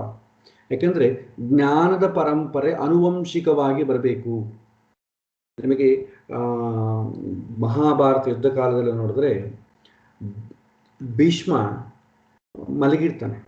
ಅವಾಗ ಕೃಷ್ಣ ಕೇಳ್ತಾನೆ, ನೀನು ಹೇಗೆ ಹೋಗ್ತಾ ಇದೆಯಲ್ಲಪ್ಪ, ನಿನ್ನ ಈ ಸಂಪತ್ತೆಲ್ಲ ಕೂಡ ಧರ್ಮರಾಜ ಕೊಡು ಅಂತ ಹೇಳ್ತಾನೆ. ಅವಾಗ ಹೇಳ್ತಾನೆ, ಅಯ್ಯೋ ನನ್ನ ಕೊನೆಯ ಸಮಯ ಬಾಯಿ ಇದಾಗಿ ಹೋಗಿದೆ, ಹೇಳಲಿಕ್ಕೂ ಬರ್ತಾ ಇಲ್ಲ, ಸಾವಿನ ಕೊನೆಯ ಹಂತದಲ್ಲಿದ್ದಾನೆ, ನಾನು ಹೇಳೋದು ಏನು ಕೃಷ್ಣ, ಎಲ್ಲ ನಿನಗೂ ಗೊತ್ತಿದ್ದಲ್ಲಿ ನೀನೇ ಹೇಳ್ಬೋದಲ್ವಾ ಅಂತ. ಇಲ್ಲ, ಅದು ನಿನ್ನ ಕರ್ತವ್ಯ. ಜ್ಞಾನ ಅನುವಂಶಿಕವಾಗಿಯೇ ಬರಬೇಕು. ಅದಕ್ಕೆ ಆ ಸಾಯೋ ಪರಿಸ್ಥಿತಿಯಲ್ಲಿ ಕೂಡ ಜ್ಞಾನವನ್ನ ಧರ್ಮರಾಜ ಕೊಟ್ಟು ಪ್ರಾಣವನ್ನು ಬಿಡ್ತಾನೆ ಭೀಷ್ಮ. ಅಂತಹ ಭೂಮಿಯಲ್ಲಿ ಹುಟ್ಟಿದವರು ನಾವು. ಹಾಗಾಗಿ ಜ್ಞಾನ ಅಂತಂಬುದು ಯಾವಾಗೂ ಕೂಡ ಅನುವಂಶಿಕವಾಗಿ ಬರಬೇಕು. ಹಿಂದಿನ ಕಾಲದಲ್ಲಿ ವಿದ್ಯಾರ್ಥಿಗಳು ಕೂಡ ಯಾರು ವಿದ್ಯಾಪೀಠಗಳಿಗೆ ಬೇರೆ ಗುರುಗಳ ಹತ್ರ ಹೋಗ್ತಿದ್ದಿಲ್ಲ. ಕೆಲವಿನ ಸಮಯದಲ್ಲಿ ಅವರವರ ತಂದೆ ಹತ್ರನೇ ಕಲಿತಿದ್ರು. ಈಗ ಒಬ್ಬ ಬಾರ್ಬರ್ ಇದ್ದಾನೆ ನೋಡ್ಕೊಡಿ, ಅವನ ಮಗ ತಂದೆ ಹತ್ರ ಕಲಿತಿದ್ದ. ನಾದಸ್ವರವನ್ನು ಬಾರಿಸೋದು ತಂದೆ ಹತ್ರನೇ ಕಲಿತಿದ್ದ. ಸೊ ಹಿಂದಿನ ಕಾಲದಲ್ಲಿ ಪ್ರತಿಯೊಂದು ಕೂಡ ತಂದೆಯಿಂದನೇ ಬರ್ತಾ ಇತ್ತು. ಮಂತ್ರೋಪದೇಶ ಆಗಲಿ, ಅವರವರ ಕುಲವೃತ್ತಿಗಳಾಗಲಿ ತಂದೆಯಿಂದನೇ ಬರ್ತಾ ಇತ್ತು ನೋಡಿ. ಯಾಕಂದ್ರೆ ಅದಕ್ಕೆ ಜ್ಞಾನದ ಪರಂಪರೆ ಮುಂದುವರಿಬೇಕಾದ್ರೆ ಮುಖ್ಯವಾಗಿ ತಂದೆಯಿಂದನೇ ಬರಬೇಕು. ಯಾವಾಗ ತಂದೆಯಿಂದ ಲಿಂಕ್ ಬಿಟ್ಟೋಗುತ್ತೋ ಅಲ್ಲಿಗೆ ಆ ಪರಂಪರೆ ಮುಗಿದೋಗುತ್ತೆ. ಅದಕ್ಕೆ ನೋಡಿ, ನಾವು ನಮ್ಮ ತಂದೆ ಮಾಡೋ ಕೆಲಸ ನಾವು ಮಾಡ್ತಾ ಇಲ್ಲ. ನಾವು ಬ್ರಾಹ್ಮಣರು ಅಂತ ಹೇಳ್ಕೋಬೇಕಾದ್ರೂ ಹಿಂದೆ ಎಲ್ಲೋ ಕಟ್ಟಾಗ್ಬಿಟ್ಟಿದೆ. ಎಲ್ಲರೂ ಅದನ್ನು ಬಿಟ್ಟು ಉದ್ಯೋಗಕ್ಕೆ ಸೇರಿ ಮತ್ತೆ ಮರಳಿ ಬಂದು ಮತ್ತೆ ಈ ಒಂದು ಶಾಸ್ತ್ರ ಪರಂಪರೆಯನ್ನು ಮುಂದುವರಿಸುವ ಸಂದರ್ಭ ಇರೋದ್ರಿಂದ ಎಷ್ಟೋ ಪರಂಪರೆಯನ್ನು ನಾವು ಬಿಟ್ಟು ಹೋಗಿವೆ. ಆಯುರ್ವೇದ ಬಿಟ್ಟು ಹೋಗಿವೆ. ಅದಕ್ಕೆ ತಂದೆಯಿಂದನೇ ಮುಂದುವರಿಬೇಕು. ಇವತ್ತಿನ ಕಾಲದಲ್ಲಿ ತಂದೆ ಏನಂತಾನೆ, ನನ್ನಂಥ ಉದ್ಯೋಗ ನನ್ನ ಮಗಗೆ ಬೇಡ. ಒಂದು ದೇವಸ್ಥಾನದ ಅರ್ಚಕನ ಕೂಡ, ನೀ ನನ್ನ ಮಾರಿ ಆಗ್ಬೇಡಪ್ಪ, ಈ ಓದ್ಕೊಂಡು ಮುಂದುವರಿ, ನನ್ನ ಮಾರಿ ಗುಡಿಲಿ ಪೂಜೆ ಮಾಡ್ಕೊಂಡು ಇವ್ರಿಗೆ ಹತ್ರ ಎಲ್ಲ ಅನ್ಸ್ಕೋಬೇಡ ನೀನು. ಒಂದು ತಂದೆ ಇದ ರೀತಿ ಹೇಳ್ಕೊಳ್ಳೋ ಪರಿಸ್ಥಿತಿ ಬಂದ್ಬಿಟ್ಟಿದೆ. ತುಂಬಾ ಶೋಚನೀಯ. ಯಾವಾಗೂ ಕೂಡ ಗಾಯತ್ರಿ ಉಪದೇಶ ಹಿಂಗಾಗತ್ತೋ ಪ್ರತಿಯೊಂದು ವಿಚಾರ ತಂದೆಯಿಂದಲೇ ಮಕ್ಕಳಿಗೆ ಮುಂದುವರಿಬೇಕು. ಆವಾಗಲೇ ಅದು ಪರ್ಮನೆಂಟ್ ಆಗಿರ್ತದೆ, ಶಾಶ್ವತವಾಗಿರ್ತದೆ. ಎಲ್ಲರೂ ಅವರವರ ಕುಲವೃತ್ತಿಗಳನ್ನೇ ಮಾಡಿಕೊಡ್ತಾರೆ. ಕಾಂಪಿಟೇಷನ್ ಇಲ್ಲ. ಇವತ್ತು ಉದ್ಯೋಗಗಳಿಗೆ ಎಷ್ಟು ಪರದಾಡ್ತಾ ಇದ್ದೇವೆ. ಹಿಂದೆ ಈ ಥರ ಪರದಾಡ್ತಾ ಇದ್ದೀವಿ ಇಲ್ಲ, ಆನಂದವಾಗಿದ್ವಿ. ಅವರವರ ತಂದೆ ಕೆಲಸ ಅವರವರು ಮಾಡಿಕೊಳ್ತಾ ಇದ್ರು. No competition. ಉದ್ಯೋಗಕ್ಕೋಸ್ಕರ ಹರಿದಾಡೋ ಕೆಲಸ ಇಲ್ಲ, ಆನಂದವಾಗಿ ಜೀವನ ಮಾಡ್ತೇವೆ. ಯಾವಾಗ ತಂದೆ ಕೆಲಸ ನಮಗೆ ಬೇಡ ಅಂತ ಮುಂದುವರಿತೀವೋ ಎಲ್ಲರೂ ಒಂದೇ ಕೆಲಸ ಮಾಡಿಬಿಡ್ತಾರೆ. ಅವಾಗ ಕಾಂಪಿಟೇಷನ್ ಶುರು ಆಗ್ತದೆ. ಸೊ ಹಾಗಾಗಿ ಉಪನಯನದ ಉದ್ದೇಶ ಬ್ರಹ್ಮೋಪದೇಶ ತಂದೆಯಿಂದ ಆಗಬೇಕು. ಅದು ಒಳ್ಳೆ ಮುಹೂರ್ತದಲ್ಲಿ ಆಗಬೇಕು. ಅವನು ಅಂದ್ರೆ ವೇದ ಪರಂಪರೆಯಲ್ಲಿ ಮುಂದುವರಿಬೇಕು. ಉಪನಯನದ ಉದ್ದೇಶ ಏನು? ನಾನು ಭಗವಂತನ ಬಗ್ಗೆ ತಿಳ್ಕೊಳ್ಳೋ ಪ್ರಯತ್ನಕ್ಕೆ ಮೊದಲ ಬೀಜ ಬೀಳುವಂತ ಸಮಯ. ಆದರೆ ಇವತ್ತಿನ ಈ ಉಪನಯನ ನಡೀತಾ ಇದೆ, ಮುಹೂರ್ತ ಇಡ್ತಾ ಇದ್ದೀವಿ, ಉದ್ದೇಶ ಮಾತ್ರ ಯಾರಿಗಿರಲ್ಲ. ಕೇಳ್ತೇವೆ, ಉಪನಯನ ಯಾರಾದ್ರೂ ಮುಹೂರ್ತ ಕೊಡೋದು, ಏನು ವೇದಾಧ್ಯಯನ ಮಾಡಿಸ್ತೀರಾ? ಇಲ್ಲ ಸರ್, ನಾವೇನು ವೇದಾಧ್ಯಯನ ಮಾಡಿಸಲ್ಲ. ಆ ವೇದ ಅಂದ್ರೆ ಒಂದು ಕೆಲವಿನ ಮಂತ್ರಗಳನ್ನ ಅದೆಲ್ಲ ಹೇಳ್ಕೊಡ್ತೇವೆ. ನಾವು ಪೂರ್ತಿ ಬಿಡಲ್ಲ. ನಮ್ಮ ಮಗ ಲೌಕಿಕದಲ್ಲೇ ಓದ್ತಾನೆ. ಆದರೆ ಮುಂದೆ ಏನಾದರೂ ಸ್ತೋತ್ರಗಳು ಅದು ಇದು ಕಲಿತು ಅಲ್ಲಿ ಇಲ್ಲಿ ಮಠದಲ್ಲಿ ಏನಾದರೂ ಕಲಿಯುವಂಥ ಸೈಡಾಗೆ ಒಂದು ಹಾಬಿ ಇದ್ದಂಗೆ ಈ ಒಂದು ವೇದಾಧ್ಯಯನದೆಲ್ಲ ಹಾಬಿ ಇದ್ದಂಗೆ ಮಾಡಿದ್ರೆ ಸಾಕು. ಮೇನ್ ಲೈನ್ ಬೇಕಾಗಿಲ್ಲ. ಇದು ಇವತ್ತಿನ ಜನರ ಉದ್ದೇಶ. ಇನ್ ಕೇಸ್ ವೇದಾಧ್ಯಯನ ಮಾಡ್ತೀವಿ ಅಂತಂದ್ರೂ ಕೂಡ ನಿಮಗೆ 100% ಇಡ್ಲಿಕ್ಕೆ ಆಗಲ್ಲ. ಯಾಕೆಂದ್ರೆ ವೇದಾಧ್ಯಯನ ಕೂಡ ಇವತ್ತಿನ ದಿನ ಯಾಕೆ ಮಾಡ್ತೇವೆ? ಹಣ ಸಂಪಾದನೆಗೋಸ್ಕರ ಅಷ್ಟೇ. ಶಾಸ್ತ್ರಾಧ್ಯಯನ, ವೇದಾಧ್ಯಯನ ಯಾವುದಕ್ಕಾಗಿ? ಭಗವಂತನ ಹುಡುಕ್ಲಿಕ್ಕ ಅಲ್ಲ, ಹಣ ಸಂಪಾದನೆಗೆ. ನಾವು ಒಂದು ಈಗ ವಿದ್ಯಾಪೀಠಗಳು ಕೂಡ ಒಂದು ಸ್ಕೂಲ್ ಇದ್ದಂಗೆ. ಅಲ್ಲಿ ಪೀರಿಯಡ್ಸ್ ಗುರುಗಳೇನು ಮಾಡ್ತಾರೆ, ಬರ್ತಾರೆ, ಸ್ಕೂಲ್ ಇದ್ದಂಗೆ ಒಂದು ಪೀರಿಯಡ್ ಬರ್ತಾರೆ, ಅವ್ರಿಗೆ ಪಾಠ ಹೇಳ್ತಾರೆ, ಅವ್ರ ಮನೆಗೆ ಹೋಗ್ತಾರೆ, ಮಾಡ್ಕೊಡ್ತಾರೆ ಅಷ್ಟೇ. ಸಂಬಳ ತಗೊಳ್ತಾರೆ, ಮಾಡ್ತಾರೆ. ಸೊ ವಿದ್ಯಾರ್ಥಿಗಳನ್ನ ಉದ್ಧಾರ ಮಾಡಿ ಅವರನ್ನ ಈ ವೇದಾಧ್ಯಯನದಿಂದ ಭಗವಂತನನ್ನು ತೋರಿಸಬೇಕು, ಶಾಸ್ತ್ರಾಧ್ಯಯನದಿಂದ 4 ಜನಕ್ಕೆ ವಿಷಯವನ್ನು ತಿಳಿಸುವಂಥ ಕ್ರಮದಲ್ಲಿ ಅವರನ್ನ ಇದು ಮಾಡಬೇಕು, ಸ್ಟ್ರಕ್ಚರ್ ನಿರ್ಮಾಣ ಮಾಡಬೇಕು ಅನ್ನೋ ಉದ್ದೇಶ ಯಾರಿಗೂ ಇರಲ್ಲ. ಉದ್ದೇಶ ಅವ್ರಿಗೂ ಇರಲ್ಲ, ಕಲಿಯೋರ್ಗೂ ಇರಲ್ಲ. ಕಲಿಯೋರ್ಗೂ ಏನೋ ಅಪ್ಪ ಬೇರೆ ಬೇರೆ ಮಾಡುವಂತ ಇದ್ದಾನೆ, ಏನೋ ಒಂದು ಉದ್ಧಾರ ಆಗೋಣ ಅಂದ್ರೆ ಅರ್ಥ ಏನು? ಇದನ್ನು ಕಂಪ್ಲೀಟ್ ಮಾಡಿ ಲೈಫಲ್ಲಿ ಸೆಟ್ಲ್ ಆಗೋಣ. ಎಲ್ಲರ ಉದ್ದೇಶ, ಬ್ರಾಹ್ಮಣರ ಉದ್ದೇಶ ಎಲ್ಲರದೂ ಇದೆ. ಯಾರಾದರೂ ಇಲ್ಲ ನಾನು ವೇದಾಧ್ಯಯನ ಶಾಸ್ತ್ರಾಧ್ಯಯನದಿಂದ ಭಗವಂತನನ್ನು ಕಾಣಬೇಕು, ಭಗವಂತನ ಸೃಷ್ಟಿ ರಹಸ್ಯವನ್ನು ತಿಳ್ಕೊಳ್ಬೇಕು ಅಂತ ಹೋಗೋರು ಯಾರನ್ನ ಇದ್ರೆ ಅವರಿಗೆ ಹೃದಯಪೂರ್ವಕ ನಮಸ್ಕಾರ. ಅಂಥವ್ರು ತುಂಬ ಕಡಿಮೆ. ನನ್ನ ದೃಷ್ಟಿಯಲ್ಲಿ ಇದ್ದಾರೋ ಇರುವ ಕೂಡ ಗೊತ್ತಿಲ್ಲ. ಇದ್ರೆ ತುಂಬ ಸಂತೋಷ. ನಾವು ಸ್ವಲ್ಪ ಪರಂಪರೆ ಮುಂದುವರಿಯುತ್ತದೆ. ಹಾಗೆ ಉಪನಯನದ ಉದ್ದೇಶ ಇದು. ಅಂಥದಕ್ಕೆ ನಾವು ಮುಹೂರ್ತಗಳನ್ನು ನೋಡ್ತೇವೆ. ಏನು ನೋಡ್ತೇವೆ ಉಪನಯನ ಮುಹೂರ್ತಕ್ಕೆ? ಸೊ ವಿವಾಹ ಮುಹೂರ್ತ ಇದ್ದಂಗೆ ಉಪನಯನ ಮುಹೂರ್ತ ಕೂಡ ನಾವು ನೋಡ್ತೇವೆ. ಇದಕ್ಕೆ ಕೂಡ ಸೇಮ್ ಪಂಚಾಂಗ ಶುದ್ಧಿ ಇರಬೇಕು. ಪಂಚಾಂಗ ಶುದ್ಧಿ ಬೇಕು. ಎರಡನೇದು ಮಾಸ ಶುದ್ಧಿ ಬೇಕು. ಸೊ ಮಾಸ ಶುದ್ಧಿ ಆದಮೇಲೆ ಪಂಚಾಂಗ ಶುದ್ಧಿ. ಓಕೆ, ಪಂಚಾಂಗ ಶುದ್ಧಿ ಮೇಯ್ನ್ ಆಗಿ ಬೇಕು. ಪಂಚಾಂಗ ಚೆನ್ನಾಗಿದೆ. ಆಮೇಲೆ ಉತ್ತರಾಯಣ ಶ್ರೇಷ್ಠ. ಉತ್ತರಾಯಣದಲ್ಲೇ ಮಾಡ್ತೇವೆ, ದಕ್ಷಿಣಾಯಣದಲ್ಲಿ ಮಾಡಲ್ಲ. ಉತ್ತರಾಯಣ ಅಂತಂದ್ರೆ ಏನು? ಸಂಕ್ರಾಂತಿ ನಂತರ ಮಾಘ, ಫಾಲ್ಗುಣ, ಚೈತ್ರ, ವೈಶಾಖ, ಜ್ಯೇಷ್ಠ ಈ ತಿಂಗಳಲ್ಲೇ ಮಾಡಬೇಕು. ಸೊ ಬೇರೆ ದಕ್ಷಿಣಾಯನ ಕಾಲದಲ್ಲಿ ಬರಲ್ಲ, ಉತ್ತರಾಯಣ ಕಾಲದಲ್ಲೇ ಮಾಡ್ತೀವಿ. ಯಾಕಂದ್ರೆ ಉಪ್ಪರಿಗೆ ಏರ್ಬೇಕಲ್ಲ. ಆದರೆ ನಮ್ಮ ಉದ್ದೇಶ ಉಪ್ಪರಿಗೆ ಏರಬೇಕು, ಜ್ಞಾನ ಪರಂಪರೆ ಬೆಳೆಸಬೇಕು ಅಂತ ಗೊತ್ತಿಲ್ಲದ್ರೂ ಕೂಡ ಇವತ್ತು ಉತ್ತರಾಯಣದಲ್ಲೇ ಮಾಡ್ತಾರೆ. ಏನೋ ಕಿಂಚಿತ್ ಏನೋ ಉಪಯೋಗ ಆಗುತ್ತೆ. ಆದರೆ ದಕ್ಷಿಣಾಯನದಲ್ಲಿ ಯಾಕೆ ಮಾಡಬಾರದು ಅಂತಂದ್ರೆ ಉದ್ದೇಶ ಇಷ್ಟೇ. ನಮ್ಮ ಉದ್ದೇಶ ಗುರಿ ಉಪ್ಪರಿಗೆ ಏರಬೇಕು, ಜ್ಞಾನದಲ್ಲಿ ಎಲಿವೇಟ್ ಆಗಬೇಕು ಅಂತಂದ್ರೆ ಉತ್ತರಾಯಣ ಮಾಡಿ. ಇಲ್ಲ ಸಾಮಾನ್ಯವಾಗಿ ಲೌಕಿಕವಾಗಿ ನಾವಿರ್ತೇವೆ ಅಂತಂದ್ರೆ ಅದಕ್ಕೇನು ಉತ್ತರಾಯಣವೇ ಮಾಡಬೇಕು ಅಂತಿಲ್ಲ, ದಕ್ಷಿಣಾಯನ ಕೂಡ ಮಾಡ್ಬೋದು. ಆದರೆ ಜ್ಯೋತಿಷ್ಯ ಏನು ಹೇಳ್ತಾರೆ, ಉತ್ತರಾಯಣದಲ್ಲೇ ಮಾಡಬೇಕಪ್ಪ ಅಂತ ಒಂದು ರೂಲ್ ಮಾಡಿಟ್ಬಿಟ್ಟಿದ್ದಾರೆ. ಒಳ್ಳೇದೇ, ಮಾಮೂಲಾಗಿ ಎಕ್ಸ್ಪ್ಲೈನ್ ಮಾಡಿದ್ರು ಅಟ್ಲೀಸ್ಟ್ ಅದೊಂದನ್ನು ನಡೀಲಿ ಅಂತ ಉತ್ತರಾಯಣ ಶ್ರೇಷ್ಠಕರ ಅಂತ ಹೇಳ್ತಾರೆ. ಸೊ ಉತ್ತರಾಯಣದಲ್ಲೇ ಉಪನಯನ ಮಾಡಬೇಕು. ಮದುವೆ ದಕ್ಷಿಣಾಯನದಲ್ಲಿ ಮಾಡ್ಬೋದು, ಉತ್ತರಾಯಣದಲ್ಲಿ ಮಾಡ್ಬೋದು. ಆದರೆ ಉಪನಯನ ಮಾತ್ರ ಉತ್ತರಾಯಣದಲ್ಲೇ ಮಾಡ್ತೇವೆ. ನೆಕ್ಸ್ಟ್ ಏನು ಮಾಡ್ತೇವೆ? ಉತ್ತರಾಯಣದಲ್ಲಿ ಮುಹೂರ್ತ ಒಪ್ಪಿಡ್ತೇವೆ. ಇದಕ್ಕೂ ಸೇಮ್ ಲಗ್ನ ಬಲ ಇರಬೇಕು. ಸೊ ಲಗ್ನ ಬಲವನ್ನು ಸೇಮ್ ನೋಡ್ತೇವೆ. ಲಗ್ನ ಬಲ, ತಾರಾಬಲ, ಫಸ್ಟ್ ತಾರಾಬಲ, ಆಮೇಲೆ ಲಗ್ನ ಬಲ. ತಾರಾಬಲ, ಚಂದ್ರಬಲ, ಮುಹೂರ್ತ ಬಲ ಅಂತ ಇದೆ. ಆದರೆ ಮುಹೂರ್ತ ನಾವು ನೋಡಿದ್ರೆ ಸಿಗಬೇಕಲ್ಲ, ವರ್ಷಕ್ಕೊಂದು ಸಿಗ್ತದೆ. ಅದು ಉತ್ತರಾಯಣದಲ್ಲಿ ಸಿಗ್ತದೆ ಇಲ್ಲ. ಅದಕ್ಕೆ ಲಗ್ನ ಬಲ ಅವ್ರಿಗೆ ನಾವು ಸ್ಟಾಪ್ ಮಾಡ್ತಾ ಇದ್ದೇವೆ. ಸೊ ಲಗ್ನ ಬಲ ನೋಡ್ತೇವೆ. ನೆಕ್ಸ್ಟ್ ಏನ್ ಮಾಡಬೇಕು? ವಿಶೇಷವಾಗಿ ಅಷ್ಟಮ ಶುದ್ಧಿ ಇರಬೇಕು. ಅಂದ್ರೆ 8th ಹೌಸ್ ಎಂಟಿ ಆಗಿರಬೇಕು.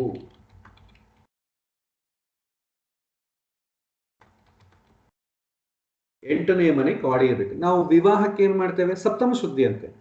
ಆದ್ರೆ ಉಪನಯನಕ್ಕೆ ಅಷ್ಟಮ ಶುದ್ಧಿ ಇರಬೇಕು. ಯಾಕೆಂದ್ರೆ ಈ ಒಂದು ವೇದಾಧ್ಯಯನ ಸಮಯದಲ್ಲಿ ಯಾವ ತರದ ವಿಯೋಗಗಳು ಆಗಬಾರದು. ವಿಯೋಗ ಆಯ್ತಂದ್ರೆ ಏನಾಗುತ್ತೆ? ಡಿಸ್ಟರ್ಬ್ ಆಗ್ತದೆ. ಅದಕ್ಕೋಸ್ಕರ ವಿಯೋಗಗಳು ಇರಬಾರ್ದು. ಆದ ಕಾರಣ ಅಲ್ಲಿ ಶುಭಗ್ರಹಗಳು ಪಾಪಗ್ರಹಗಳು ಎರಡೂ ಇರಬಾರ್ದು. ಇದು ಮುಹೂರ್ತ ಉಪನಯನಕ್ಕೆ ನಾವು ನೋಡ್ಬೇಕಾದ್ರು. ಉಪನಯನಕ್ಕೆ ಸಪ್ತಮ ಶುದ್ಧಿ ಬೇಕಾಗಿಲ್ಲ, ಅಷ್ಟಮ ಶುದ್ಧಿ ಬೇಕು. ಇನ್ನ ಏನಂತಂದ್ರೆ ಉಪನಯನಕ್ಕೆ ಮಾತ್ರ ಪುಷ್ಯ ನಕ್ಷತ್ರದಲ್ಲಿ ಕೂಡ ಮಾಡಬಹುದು. ಇದು ವಿವಾಹಕ್ಕೆ ಬರಲ್ಲ. ಆದ್ರೆ ಉಪನಯನಕ್ಕೆ ಮಾತ್ರ ಪುಷ್ಯ ನಕ್ಷತ್ರ, ಪುಷ್ಯಮಿ ನಕ್ಷತ್ರದಲ್ಲಿ ನೀವು ಕನ್ಸಿಡರ್ ಮಾಡಬಹುದು. ನಕ್ಷತ್ರವನ್ನು ಕನ್ಸಿಡರ್ ಮಾಡಿ. ನೆಕ್ಸ್ಟ್ ಇನ್ನೇನ್ ರೂಲ್ಸ್ ಇದೆ ಅಂತಂದ್ರೆ, ಕೇಂದ್ರ ಸ್ಥಾನಗಳಲ್ಲಿ ಪಾಪಗ್ರಹಗಳು ಇರಬಾರದು.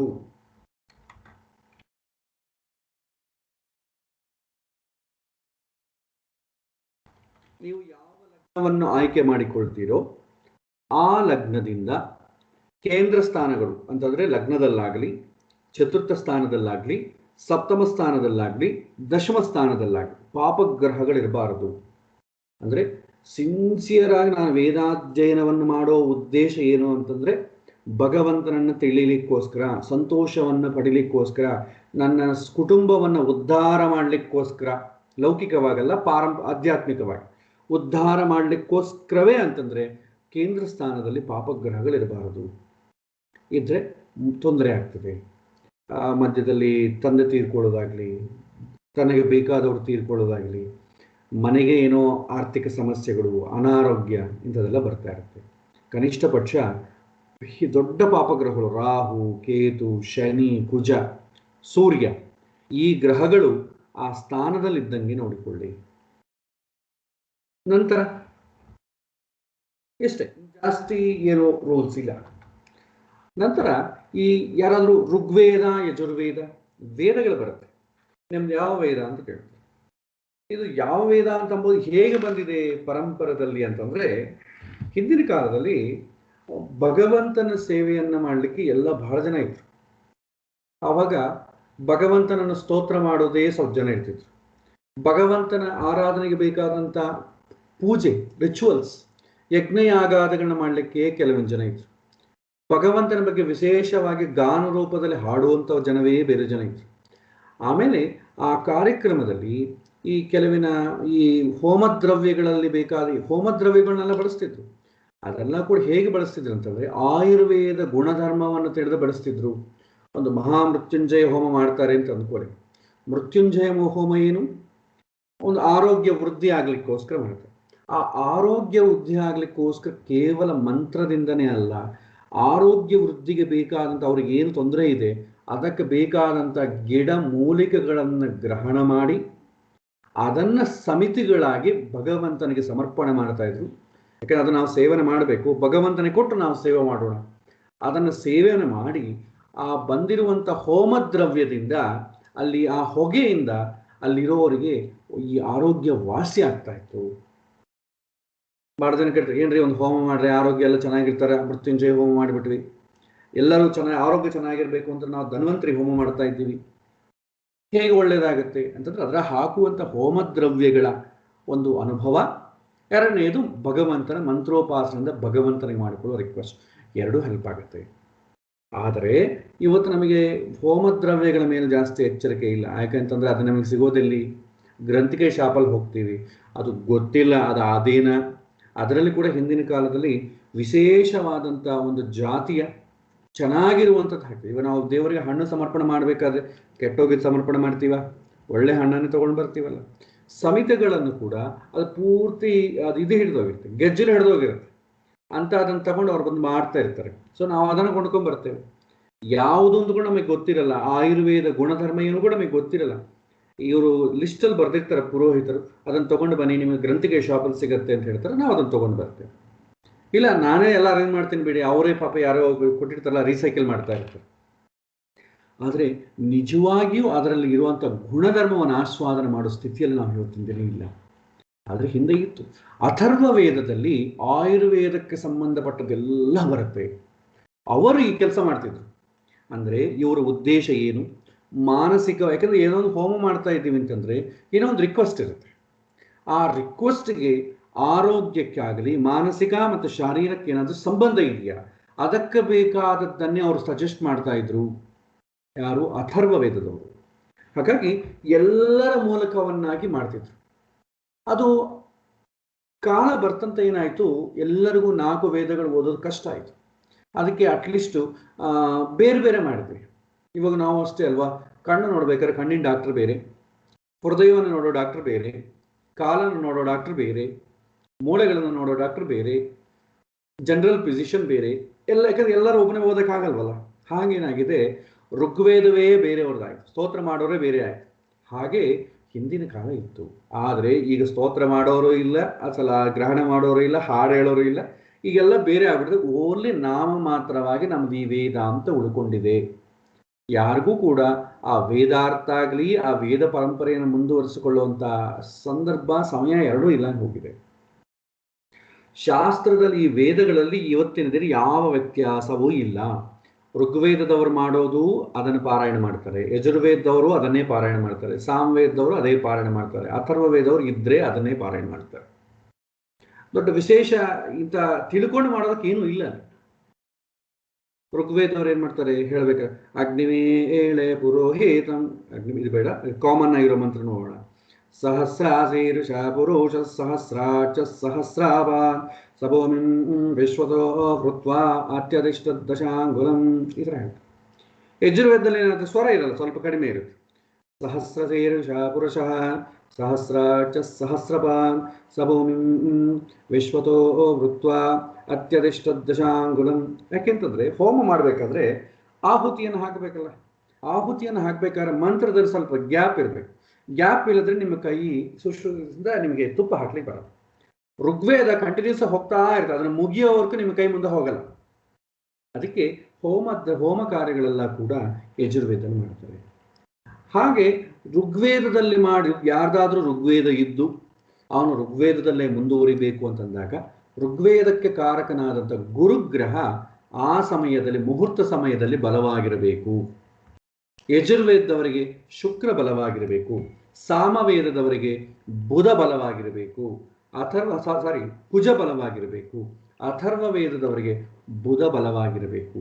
ಶಾಸ್ತ್ರೋಕ್ತವಾಗಿ ಅವರ ಉದ್ದೇಶದ ಪ್ರಕಾರ ಮಾಡಬೇಕಾದ್ರೆ ಈ ಥರ ಇರಬೇಕು. ಆದರೆ ಇವತ್ತು ನಮ್ದೆಲ್ಲ ನಾಮ ಮಾತ್ರವಾಗೇ ಇದೆ. ನಾವು ಋಗ್ವೇದ ಅಂತ ಹೇಳ್ಕೊಳ್ತೇವೆ, ನಮ್ದು ಋಗ್ವೇದ ರೀತಿ ಹೇಳ್ಕೊಡ್ತೇವೆ. ಆದರೆ ವೇದಾಧ್ಯಯನ ಮಾಡಲ್ಲ, ಏನೂ ಮಾಡಲ್ಲ, ಹಾಗೆ ಜಾಬ್ ಮಾಡ್ಕೊಳ್ತಾ ಇರ್ತೇವೆ. ಅಂತಹ ಸಮಯದಲ್ಲಿ ಗುರು ಬಲವಾಗಿದ್ರು ಇನ್ನೊಂದು ಬಲವಾಗಿದ್ರು ಪ್ರಯೋಜನ ಏನು ತೊಂದರೆ ಇಲ್ಲ. ಒಂದು ವೇಳೆ ಗುರು ವೀಕ್ ಆಗಿದ್ರು ಕೂಡ ನಮಗೆ ಆಗುವಂಥ ನಷ್ಟ ಇಲ್ಲ, ಯಾಕಂದ್ರೆ ನಾವು ವೇದಾಧ್ಯಯನಕ್ಕೆ ಹೋಗಲ್ವಲ್ಲ, ಸೊ ತೊಂದರೆ ಇಲ್ಲ. ನೆಕ್ಸ್ಟ್ ಇನ್ನೊಂದು ಏನಂತಂದ್ರೆ, ವಟು ಇದನ್ನಲ್ಲ, ವಟುವಿನ ತಾಯಿ ಗರ್ಭಿಣಿಯಾಗಿರಬಾರದು. ಯಾಕಂದ್ರೆ ಸಣ್ಣ ಮಗಲ್ವಾ, ಸೆಕೆಂಡ್ ಇಶ್ಯೂ ಆಗಿರುತ್ತೆ, ಆಕೆ ಆಗಲೇ ಒಂದು ಗರ್ಭಿಣಿ ಆಗಿರ್ತಾರೆ. ಆ ಥರ ಗರ್ಭಿಣಿ ಆದರೆ ಮಾಡಲಿಕ್ಕೆ ಬರೋದಿಲ್ಲ.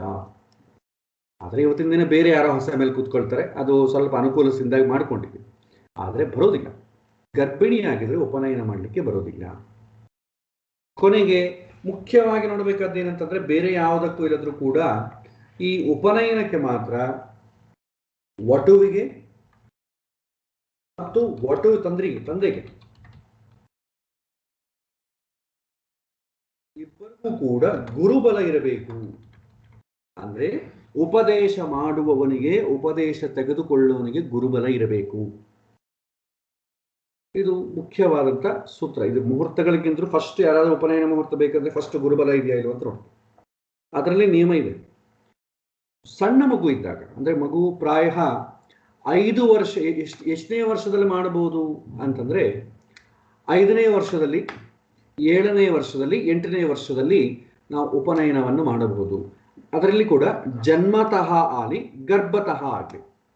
ಗರ್ಭಾಷ್ಟಮ ಅಂದ್ರೆ ಹೊಟ್ಟೆಯಲ್ಲಿ 9 ಮಂತ್ಸ್ ಇರುತ್ತಲ್ವ, ಅದನ್ನು ಕೂಡ ಸೇರಿಸ್ಕೊಳ್ಳಿ. ಹೊಟ್ಟೆಯಲ್ಲಿ 9 ಮಂತ್ಸು, ಹೊರಗಡೆ ಒಂದು 5ನೇ ವರ್ಷ ಅಂತ, 5ನೇ ವರ್ಷದಲ್ಲಿ ನಾವು ಮಾಡ್ತೀವಿ ಅಂತಂದ್ರೆ ಹೊಟ್ಟೆಯಲ್ಲಿ 9 ಮಂತ್ಸ್, ಹೊರಗಡೆ 4 ವರ್ಷ 3 ತಿಂಗಳು. 4 ವರ್ಷ 3 ತಿಂಗಳು ಅಂದ್ರೆ ತುಂಬಾ ಸಣ್ಣ ಮಗು ಆಯ್ತು. ಇಲ್ಲ 7ನೇ ವರ್ಷ ಅಂತ ಅಂದ್ಕೊಳ್ಳಿ, ಹೊಟ್ಟೆಯಲ್ಲಿ 9 ಮಂತ್ಸ್, ಹೊರಗಡೆ ಬಂದು 6 years 3 months. ಆ ಥರ ಗರ್ಭಾಷ್ಟಮ ಆಗಲಿ, ಗರ್ಭ ಪಂಚಮ, ಗರ್ಭ ಸಪ್ತಮ, ಗರ್ಭಾಷ್ಟಮ, ಕನಿಷ್ಠ ಪಕ್ಷ ಗರ್ಭಾಷ್ಟಮ ಇಲ್ಲಿ ಒಳಗೆ ಮಾಡಿದರೆ ವಟುವಿಗೆ ಗುರುಬಲ ಇಲ್ಲದ್ರೂ ಪರವಾಗಿಲ್ಲ. 8 ವರ್ಷದ ಒಳಗೆ ಮಾಡಿದರೆ, ಅಂದ್ರೆ 9ನೇ ವರ್ಷದ ಒಳಗೆ ಅಂತ ಅಂದ್ಕೊಳ್ಳಿ, 8 ವರ್ಷದ ಒಳಗೆ ಅಂತಲ್ಲ, 8ನೇ ವರ್ಷದಲ್ಲಾಗಲಿ, 7ನೇ ವರ್ಷದಲ್ಲಾಗಲಿ, 5ನೇ ವರ್ಷದಲ್ಲೇ ಆಗಲಿ ವಟುವಿಗೆ ಉಪನಯನ ಮಾಡುವಂಗಿದ್ರೆ ಗುರುಬಲ ಇಲ್ಲದ್ರೂ ನಡೀತದೆ. 8 ನಂತರ 8 ಮುಗಿದೋಯ್ತು, 9 ಸ್ಟಾರ್ಟ್ ಆಯ್ತಂದ್ರೆ ಖಂಡಿತ ಗುರುಬಲ ಇರಬೇಕು. ಗುರುಬಲ ಇರಬೇಕು. ಕನಿಷ್ಠ ಪಕ್ಷ ಅವನೇನು ವಿದ್ಯಾಪೀಠಕ್ಕೆ ಹೋಗಿ ವೇದಾಧ್ಯಯನ ಮಾಡೋದಿಲ್ಲ ಆದ ಕಾರಣ ತಂದೆಗಿಲ್ಲದ್ರೂ ಪರವಾಗಿಲ್ಲ. ಈಗ ತಂದೆ ಕೂಡ ಏನಾಗುತ್ತೆ, ಗಾಯತ್ರಿ ಮಂತ್ರದ ಉಪದೇಶ ಮಾಡಬೇಕು. ಉಪದೇಶ ಮಾಡಿಕೊಂಡಿರ್ಬೇಕಂದ್ರೆ ಅದರ ಸಿದ್ಧಿ ಅವನಿಗಿರಬೇಕು. ಅದಕ್ಕೆ ನಾವು ಕ್ಲಾಸ್ ಸೇರಿಸ್ತೇವೆ. ಗಾಯತ್ರಿ ಮಂತ್ರ ಉಪದೇಶ ಮಾಡಬೇಕಾದ್ರೆ ಅಟ್ಲೀಸ್ಟ್ ಆ ವಟುವಿನ ತಂದೆ 1 ಲಕ್ಷ ಸಲ ಗಾಯತ್ರಿ ಜಪವನ್ನು ಮಾಡಿರಬೇಕು. ಅದಕ್ಕೆ ಒಂದು 6 months ಮುಂಚೆ ಹೇಳ್ತೇವೆ, ನೀವು ಉಪನಯನ ಮಾಡ್ಕೊಳ್ತೀರಾ, 1 ಲಕ್ಷ ಸಲ ಗಾಯತ್ರಿ ಜಪ ಆಗಿರಬೇಕು, ಮಾಡ್ರಿ ಅಂತೇಳಿ. ಅಯ್ಯೋ ಉದ್ಯೋಗ ಹಿಡಿದೆ 1 ಲಕ್ಷ ಸಲ ಇಲ್ಲಿ ಮಾಡ್ತೇವೆ, ಅಟ್ಲೀಸ್ಟ್ 12,000 times ಅನ್ನ ಮಾಡಿ. ಇಲ್ಲ ಅದು ಕೂಡ ಮಾಡಿಲ್ಲ, ಅಲ್ಲೇ ಮಾಡಿ. ಉಪನಯನ ಕೂತ್ಕೊಳ್ತಿರ್ತೀವಲ್ಲ, ಉಪದೇಶ ಮಾಡ್ಬೇಕು, ಅಲ್ಲೇ ಒಂದು 108 ಮಾರಿ ಅಥವಾ ಒಂದು 8 ಮಾಡಿ ಕನೀಸ. ಎಷ್ಟೋ ಜನಕ್ಕೆ ಗಾಯತ್ರಿ ಮಂತ್ರ ಅವ್ರಿಗೂ ಬರಲ್ಲ, ಪುರೋಹಿತರ ತಂದೆಗೆ ಉಪದೇಶ ಮಾಡಿದ್ರೆ ತಂದೆ ಬಂದು ಮಗನಿಗೆ ಉಪದೇಶ ಮಾಡೋ ಸ್ಥಿತಿ ಬಂದ್ಬಿಟ್ಟಿದೆ. ಈಗ ಅಷ್ಟು ಘೋರ ಆಗ್ಬಿಟ್ಟಿದೆ. ಕೇವಲ ಉಪನಯನ ಅಂತಂಬುದು ನಾಮ ಮಾತ್ರವಾಗಿದೆ. ಆದರೆ ಒಂದು ರೂಲ್ಸ್ ಏನಂದ್ರೆ, ನಮ್ಮ ಉದ್ದೇಶ ಕೇವಲ ಉಪನಯನ ಮಾಡಿ ಇರೋ ಉಪನಯನ ಸಂಸ್ಕಾರ ಇದೆ ಮಾಡಬೇಕು ಅಂತಂಬೋ ಉದ್ದೇಶಕ್ಕಾದ್ರೆ ಜಾಸ್ತಿ ನೀವು ನೋಡದಿದ್ರೂ ಪರವಾಗಿಲ್ಲ. ಇಲ್ಲ ನಮ್ಮ ಮಗ ಒಳ್ಳೆ ಉದ್ಧಾರ ಆಗಬೇಕು, ಜ್ಞಾನವಾಗಿ ಮುಂದುವರಿಬೇಕು, ಭಗವಂತನನ್ನು ತಿಳ್ಕೊಳ್ಬೇಕು, ಶಾಸ್ತ್ರಾಧ್ಯಯನ ಅವನ ದುಡ್ಡಿಗೋಸ್ಕರ ಅಲ್ಲ, ಅವನ ಒಂದು ಉದ್ಧಾರಕ್ಕೋಸ್ಕರ ಮಾಡಬೇಕು ಅಂತಂದಾಗ ರೂಲ್ಸ್ ಫಾಲೋ ಆಗಬೇಕು. ಸೊ ಇಲ್ಲಿ ಪ್ರೆಸೆಂಟ್ ನಾವು ಇಷ್ಟೆಲ್ಲ ಇಲ್ಲದ್ರದ ಕಾರಣ ನಾವು ಎಷ್ಟೊಂದು ಫಾಲೋ ಆಗ್ಬೋದು ಅಂತಂದ್ರೆ, ವಟುವಿಗೆ ಖಂಡಿತ ಗುರುಬಲ ಇರಬೇಕು. ವಟುವಿನ ತಂದೆ ಇಲ್ಲದ್ರೂ ಪರವಾಗಿಲ್ಲ, ವಟುವಿಗೆ ಖಂಡಿತ ಗುರುಬಲ ಇರಬೇಕು. 8 ವರ್ಷದ ಒಳಗಾರೆ ಬೇಕಾಗಿಲ್ಲ. ಪಂಚಾಂಗ ಶುದ್ಧಿ ಇರಬೇಕು, ಉತ್ತರಾಯಣ ಶ್ರೇಷ್ಠ, ತಾರಾಬಲ, ಚಂದ್ರಬಲ, ಲಗ್ನಬಲ ಇರಬೇಕು. ಇದಕ್ಕೆ ಅಷ್ಟಮ ಶುದ್ಧಿ ಇರಬೇಕು. ಮತ್ತೆ ಪುಷ್ಯ ನಕ್ಷತ್ರ ಕೂಡ ಒಂದು ಮಾಡಬಹುದು. ಪುಷ್ಯ ಮಾಸ ಅಲ್ಲ, ಪುಷ್ಯ ನಕ್ಷತ್ರ. ಬಹಳ ದಿನ ಪುಷ್ಯ ಮಾಸ ಅನ್ಕೊಂಡ್ಬಿಟ್ರೆ ಕಷ್ಟ.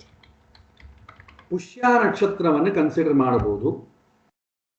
ಕೇಂದ್ರ ಸ್ಥಾನದಲ್ಲಿ ಪಾಪಗ್ರಹಗಳಿರಬಾರದು. ಸೊ ಮತ್ತೆ ಇದು ಜನರಲ್ ಆಗಿ ಉಪನಯನ ಮಾಡಬೇಕಾದ್ರೆ ನೋಡಬೇಕಾದಂಥ ರೂಲ್ಸ್. ಇನ್ನ ಬಹಳ ವಿವಾಹಕ್ಕಿದ್ದಂತೆ ಬಹಳ ಇಲ್ಲ. ಅಷ್ಟಮ ಶುದ್ಧಿ ಇರಬೇಕು, 6ನೇ ಮನೆಗೆ ಕುಜ ಇರಬಾರ್ದು, ಶುಕ್ರ ಇರಬಾರ್ದು, 8ನೇ ಮನೆಗೆ ಕುಜ ಇರಬಾರ್ದು. ಎಷ್ಟೋ ರೂಲ್ಸ್ ಇದಲ್ಲ ಮದುವೆಗೆ. ಅಷ್ಟು ರೂಲ್ಸ್ ಏನಿಲ್ಲ, ಬರೀ 8ನೇ ಮನೆಗೆ ಪಾಪಗ್ರಹಗಳಿರಬಾರ್ದು ಅಷ್ಟೆ. ಮಿಗತಾ ಮದುವೆಗೆ ನೀವು ಹೇಗೆ ಮುಹೂರ್ತ ಇಡ್ತೀರೋ ಹಾಗೆಯೇ ಇಡಿ. 8ನೇ ಮನೆ ಪಾಪಗ್ರಹಗಳಿರಬಾರದು. ಯಾವ ಗ್ರಹವೂ ಇರಬಾರದು. ಶುದ್ಧಿ. ಕೇಂದ್ರ ಸ್ಥಾನಗಳಲ್ಲಿ ಪಾಪಗ್ರಹಗಳಿರಬಾರದು. ಸಾಧ್ಯವಾದಷ್ಟು ಪಾಪಗ್ರಹಗಳು ಇಲ್ಲದಂತೆ ನೋಡಿಕೊಳ್ಳಿ. ಒಂದು ವೇಳೆ ಇದ್ರೆ ಅಟ್ಲೀಸ್ಟ್ ಲಗ್ನದ ಮೇಲೆ ಶುಭ ಗ್ರಹ ದೃಷ್ಟಿ ಇದ್ರೂ ಪರವಾಗಿಲ್ಲ. ಈ ತರ ಮಾಡಬೇಕಾಗುತ್ತೆ. ಸೊ ಇದು ಉಪನಯನದ ಮುಹೂರ್ತ. ಆದರೆ ಉಪನಯನದ ಮುಹೂರ್ತದ ಉದ್ದೇಶ ಇಷ್ಟೇ ತಿಳ್ಕೊಳ್ಳಿ. ವೇದಾಧ್ಯಯನಕ್ಕೆ ತನ್ನನ್ನು ತಾನು ತಿಳ್ಕೊಳ್ಬೇಕಾದ್ರೆ, ಜ್ಞಾನ ಪರಂಪರೆ ಮುಂದುವರಲಿಕ್ಕೆ ಪ್ರಾರಂಭದ ಬೀಜ ಬೀಳುವ ಸಮಯ. ಇದು ಪೂರ್ತಿ ಜ್ಞಾನಕ್ಕೆ ಸಂಬಂಧಪಟ್ಟದ್ದು, ಉದ್ಧಾರಕ್ಕೆ ಸಂಬಂಧಪಟ್ಟದ್ದು. ಕ್ಷತ್ರಿಯರಾಗಲಿ, ವೈಶ್ಯರಾಗಲಿ, ಬ್ರಾಹ್ಮಣರಾಗಲಿ ಎಲ್ಲರ ಉದ್ದೇಶವೂ ಇದೆ. ಹಾಗಾಗಿ ಅವ್ರು ಖಂಡಿತ ಕೂಡ ಈ ರೂಲನ್ನು ಫಾಲೋ ಆಗಬೇಕಾಗುತ್ತೆ.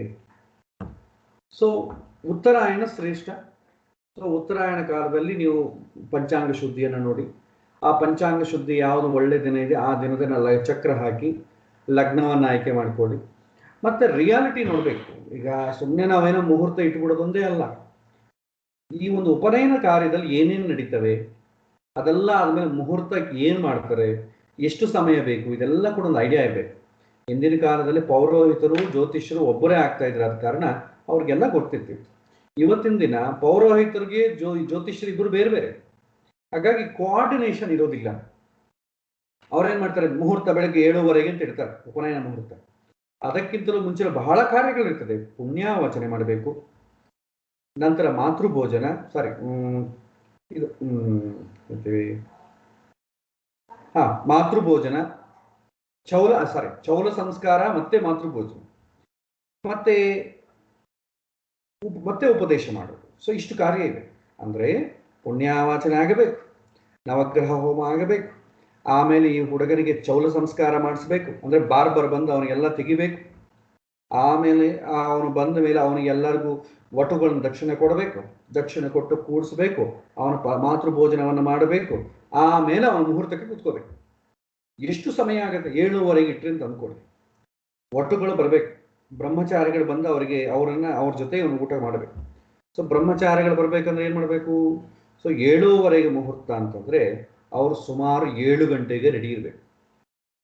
ಓಕೆ, 7 ಗಂಟೆಗೆ ರೆಡಿ ಇದ್ದಾರೆ. ಚೌಲ ಸಂಸ್ಕಾರ ಆಗಬೇಕು. ಅದಕ್ಕಿಂತ ಒಂದು 1/2 ಅವರ್ ಹಿಂದೆ ಇಟ್ಟುಕೊಡಿ. ಅಂದ್ರೆ 6:30ಗೆಲ್ಲ ಕೂಡ ಅವನಿಗೆ ಚೌಲ ಆಗಿರ್ಬೇಕು. ಯಾಕಂದ್ರೆ ಅವನಿಗೆ ಆಗಿದ ಮೇಲೆ ಅವ್ನು ಹೋಗಿ ಸ್ನಾನ ಮಾಡ್ಕೊಂಡ್ ಬರ್ಬೇಕು ತಾನೆ. ಅಂದ್ರೆ 6 ಗಂಟೆಗೆ ಬಾರ್ಬರ್ ರೆಡಿ ಇರಬೇಕು. 6 ಗಂಟೆಗೆ ಇರಬೇಕು ಅಂತಂದ್ರೆ ನಿಮಗೆ ಬೆಳಗ್ಗೆ ಈ ಪುಣ್ಯವಾಚನ, ಅದಕ್ಕೆ ಮುಂಚೆ ಬಹಳ 1 ಅವರ್ ಕಾಲ ನಿಮಗೆ ಬರೀ ಈ ಪುಣ್ಯವಾಚನ ಅದಕ್ಕೆ ಸಂಬಂಧಪಟ್ಟ ಕಾರ್ಯಗಳಿರ್ತವೆ. ಅದಕ್ಕೆ 1 ಅವರ್ ಬೇಕು. ಅಂದ್ರೆ ಏನಾಯ್ತು, 5 ಗಂಟೆಗೆ ರೆಡಿ ಇರ್ಬೇಕು ಕೂತ್ಕೊಂಡು. 5 ಗಂಟೆಗೆ ಕೂತ್ಕೋಬೇಕು ಅಂತಂದ್ರೆ ನೀವು 4 ಗಂಟೆಗೆ ಎದ್ದು ರೆಡಿ ಆಗಬೇಕು. ನಮ್ದೆಲ್ಲ ಅಲಂಕಾರಗಳಿರ್ತಾವಲ್ಲ, ಮತ್ತೆ ವಟು ಅಲಂಕಾರ, ಸ್ನಾನ ಮಾಡಬೇಕು. ಆ ಥರ ಸ್ನಾನ ಮಾಡ್ಬೇಕಾದ್ರೆ ಅದಕ್ಕೆ ಮತ್ತೆ ಬೇಗ ಎದ್ದು ಮುತ್ತೈದೆಯರೆಲ್ಲ ಕೂಡ ಎಣ್ಣೆ ಶಾಸ್ತ್ರವನ್ನು ಮಾಡಬೇಕು. ಅಂದ್ರೆ 4 ಗಂಟೆಗೆ ಹೇಳ್ಬೇಕು. ಅವ್ರ ಮನೆಗಿರೋರೆಲ್ಲ 4 ಗಂಟೆಗೆ ಹೇಳ್ಬೇಕು. ಸೊ ಇವ್ರಿಗೆಲ್ಲ ಇಷ್ಟು ಮನೆಗೆ ಜನ ಜಾಸ್ತಿ ಇದೆ ಅನ್ಕೊಳ್ಳೋರ್ಗೆಲ್ಲ ಸ್ನಾನಕ್ಕೆಲ್ಲ ನೀರು ಕಾಯಿಸ್ಬೇಕಲ್ಲ, 3 ಗಂಟೆಗೆ ರೆಡಿ ಇರಬೇಕು. ರಾತ್ರಿ ಅರೇಂಜ್ಮೆಂಟ್ ಮಾಡ್ಕೊಂಡೆಲ್ಲ ರೆಡಿ ಇರಬೇಕು. ಸೊ ಸಮಯವನ್ನು ನೋಡ್ಕೊಳ್ಳಿ. ಇದ್ರ ಮುಂದೆ ಇಷ್ಟು ಕಾರ್ಯಕ್ರಮ ಇರುತ್ತೆ. ಅದಕ್ಕೆ ತುಂಬಾ ಅರ್ಲಿಯಾಗಿ ಇಟ್ಬಿಟ್ರೆ ಏನಾಗುತ್ತೆ, ಎಲ್ಲರಿಗೂ ತೊಂದರೆ ಆಗ್ತದೆ. ಅದಕ್ಕೆ ಏನ್ ಮಾಡ್ತೇವೆ, ಸಾಧ್ಯವಾದಷ್ಟು ಮುಹೂರ್ತ ಸ್ವಲ್ಪ ಲೇಟ್ ಆಗಿಡಲಿಕ್ಕೆ ಪ್ರಯತ್ನ ಮಾಡಿ. ಉಪನಯನ ಮುಹೂರ್ತ ಅಟ್ಲೀಸ್ಟ್ 9ರ ಮೇಲೇ ಇಡ್ಲಿಕ್ಕೆ, ಒಳ್ಳೆ ಮುಹೂರ್ತ ಸಿಗುವಂಗೆ ಪ್ರಯತ್ನ ಮಾಡಿ. ಅನಿವಾರ್ಯ ಅಂದ್ರೆ ಏನು ಮಾಡೋಕ್ಕಾಗಲ್ಲ. ಡೈರೆಕ್ಟ್ ಆಗಿ ನೀವು ಪ್ರಾರಂಭದ ಮುಹೂರ್ತ ಇಡ್ಲಿಕ್ಕೆ ಹೋಗಬೇಡಿ. ಹೇಗಿದ್ರು ಮುಹೂರ್ತ ಪ್ರಕಾರ 9 ಗಂಟೆ ಮೇಲಿರೋ ಮುಹೂರ್ತಗಳು ತುಂಬಾ ಒಳ್ಳೆಯದು. ಹಾಗಾಗಿ 9 ಗಂಟೆ ಮೇಲೆ. ಗೃಹ ಪ್ರವೇಶಗಳಾದ್ರೆ ಪರವಾಗಿಲ್ಲ, 10 ನಿಮಿಷದ ಕೆಲಸ, ಅದಕ್ಕೆ ಹಿಂದೆ ಮುಂದೆ ಏನು ಕಾರ್ಯಕ್ರಮ ಇರಾಗ ಅದಕ್ಕೆ ನಡೀತದೆ. ಬೆಳಿಗ್ಗೆ ಬ್ರಾಹ್ಮಿ ಮುಹೂರ್ತ ಇಟ್ಟರು ನಡೀತದೆ.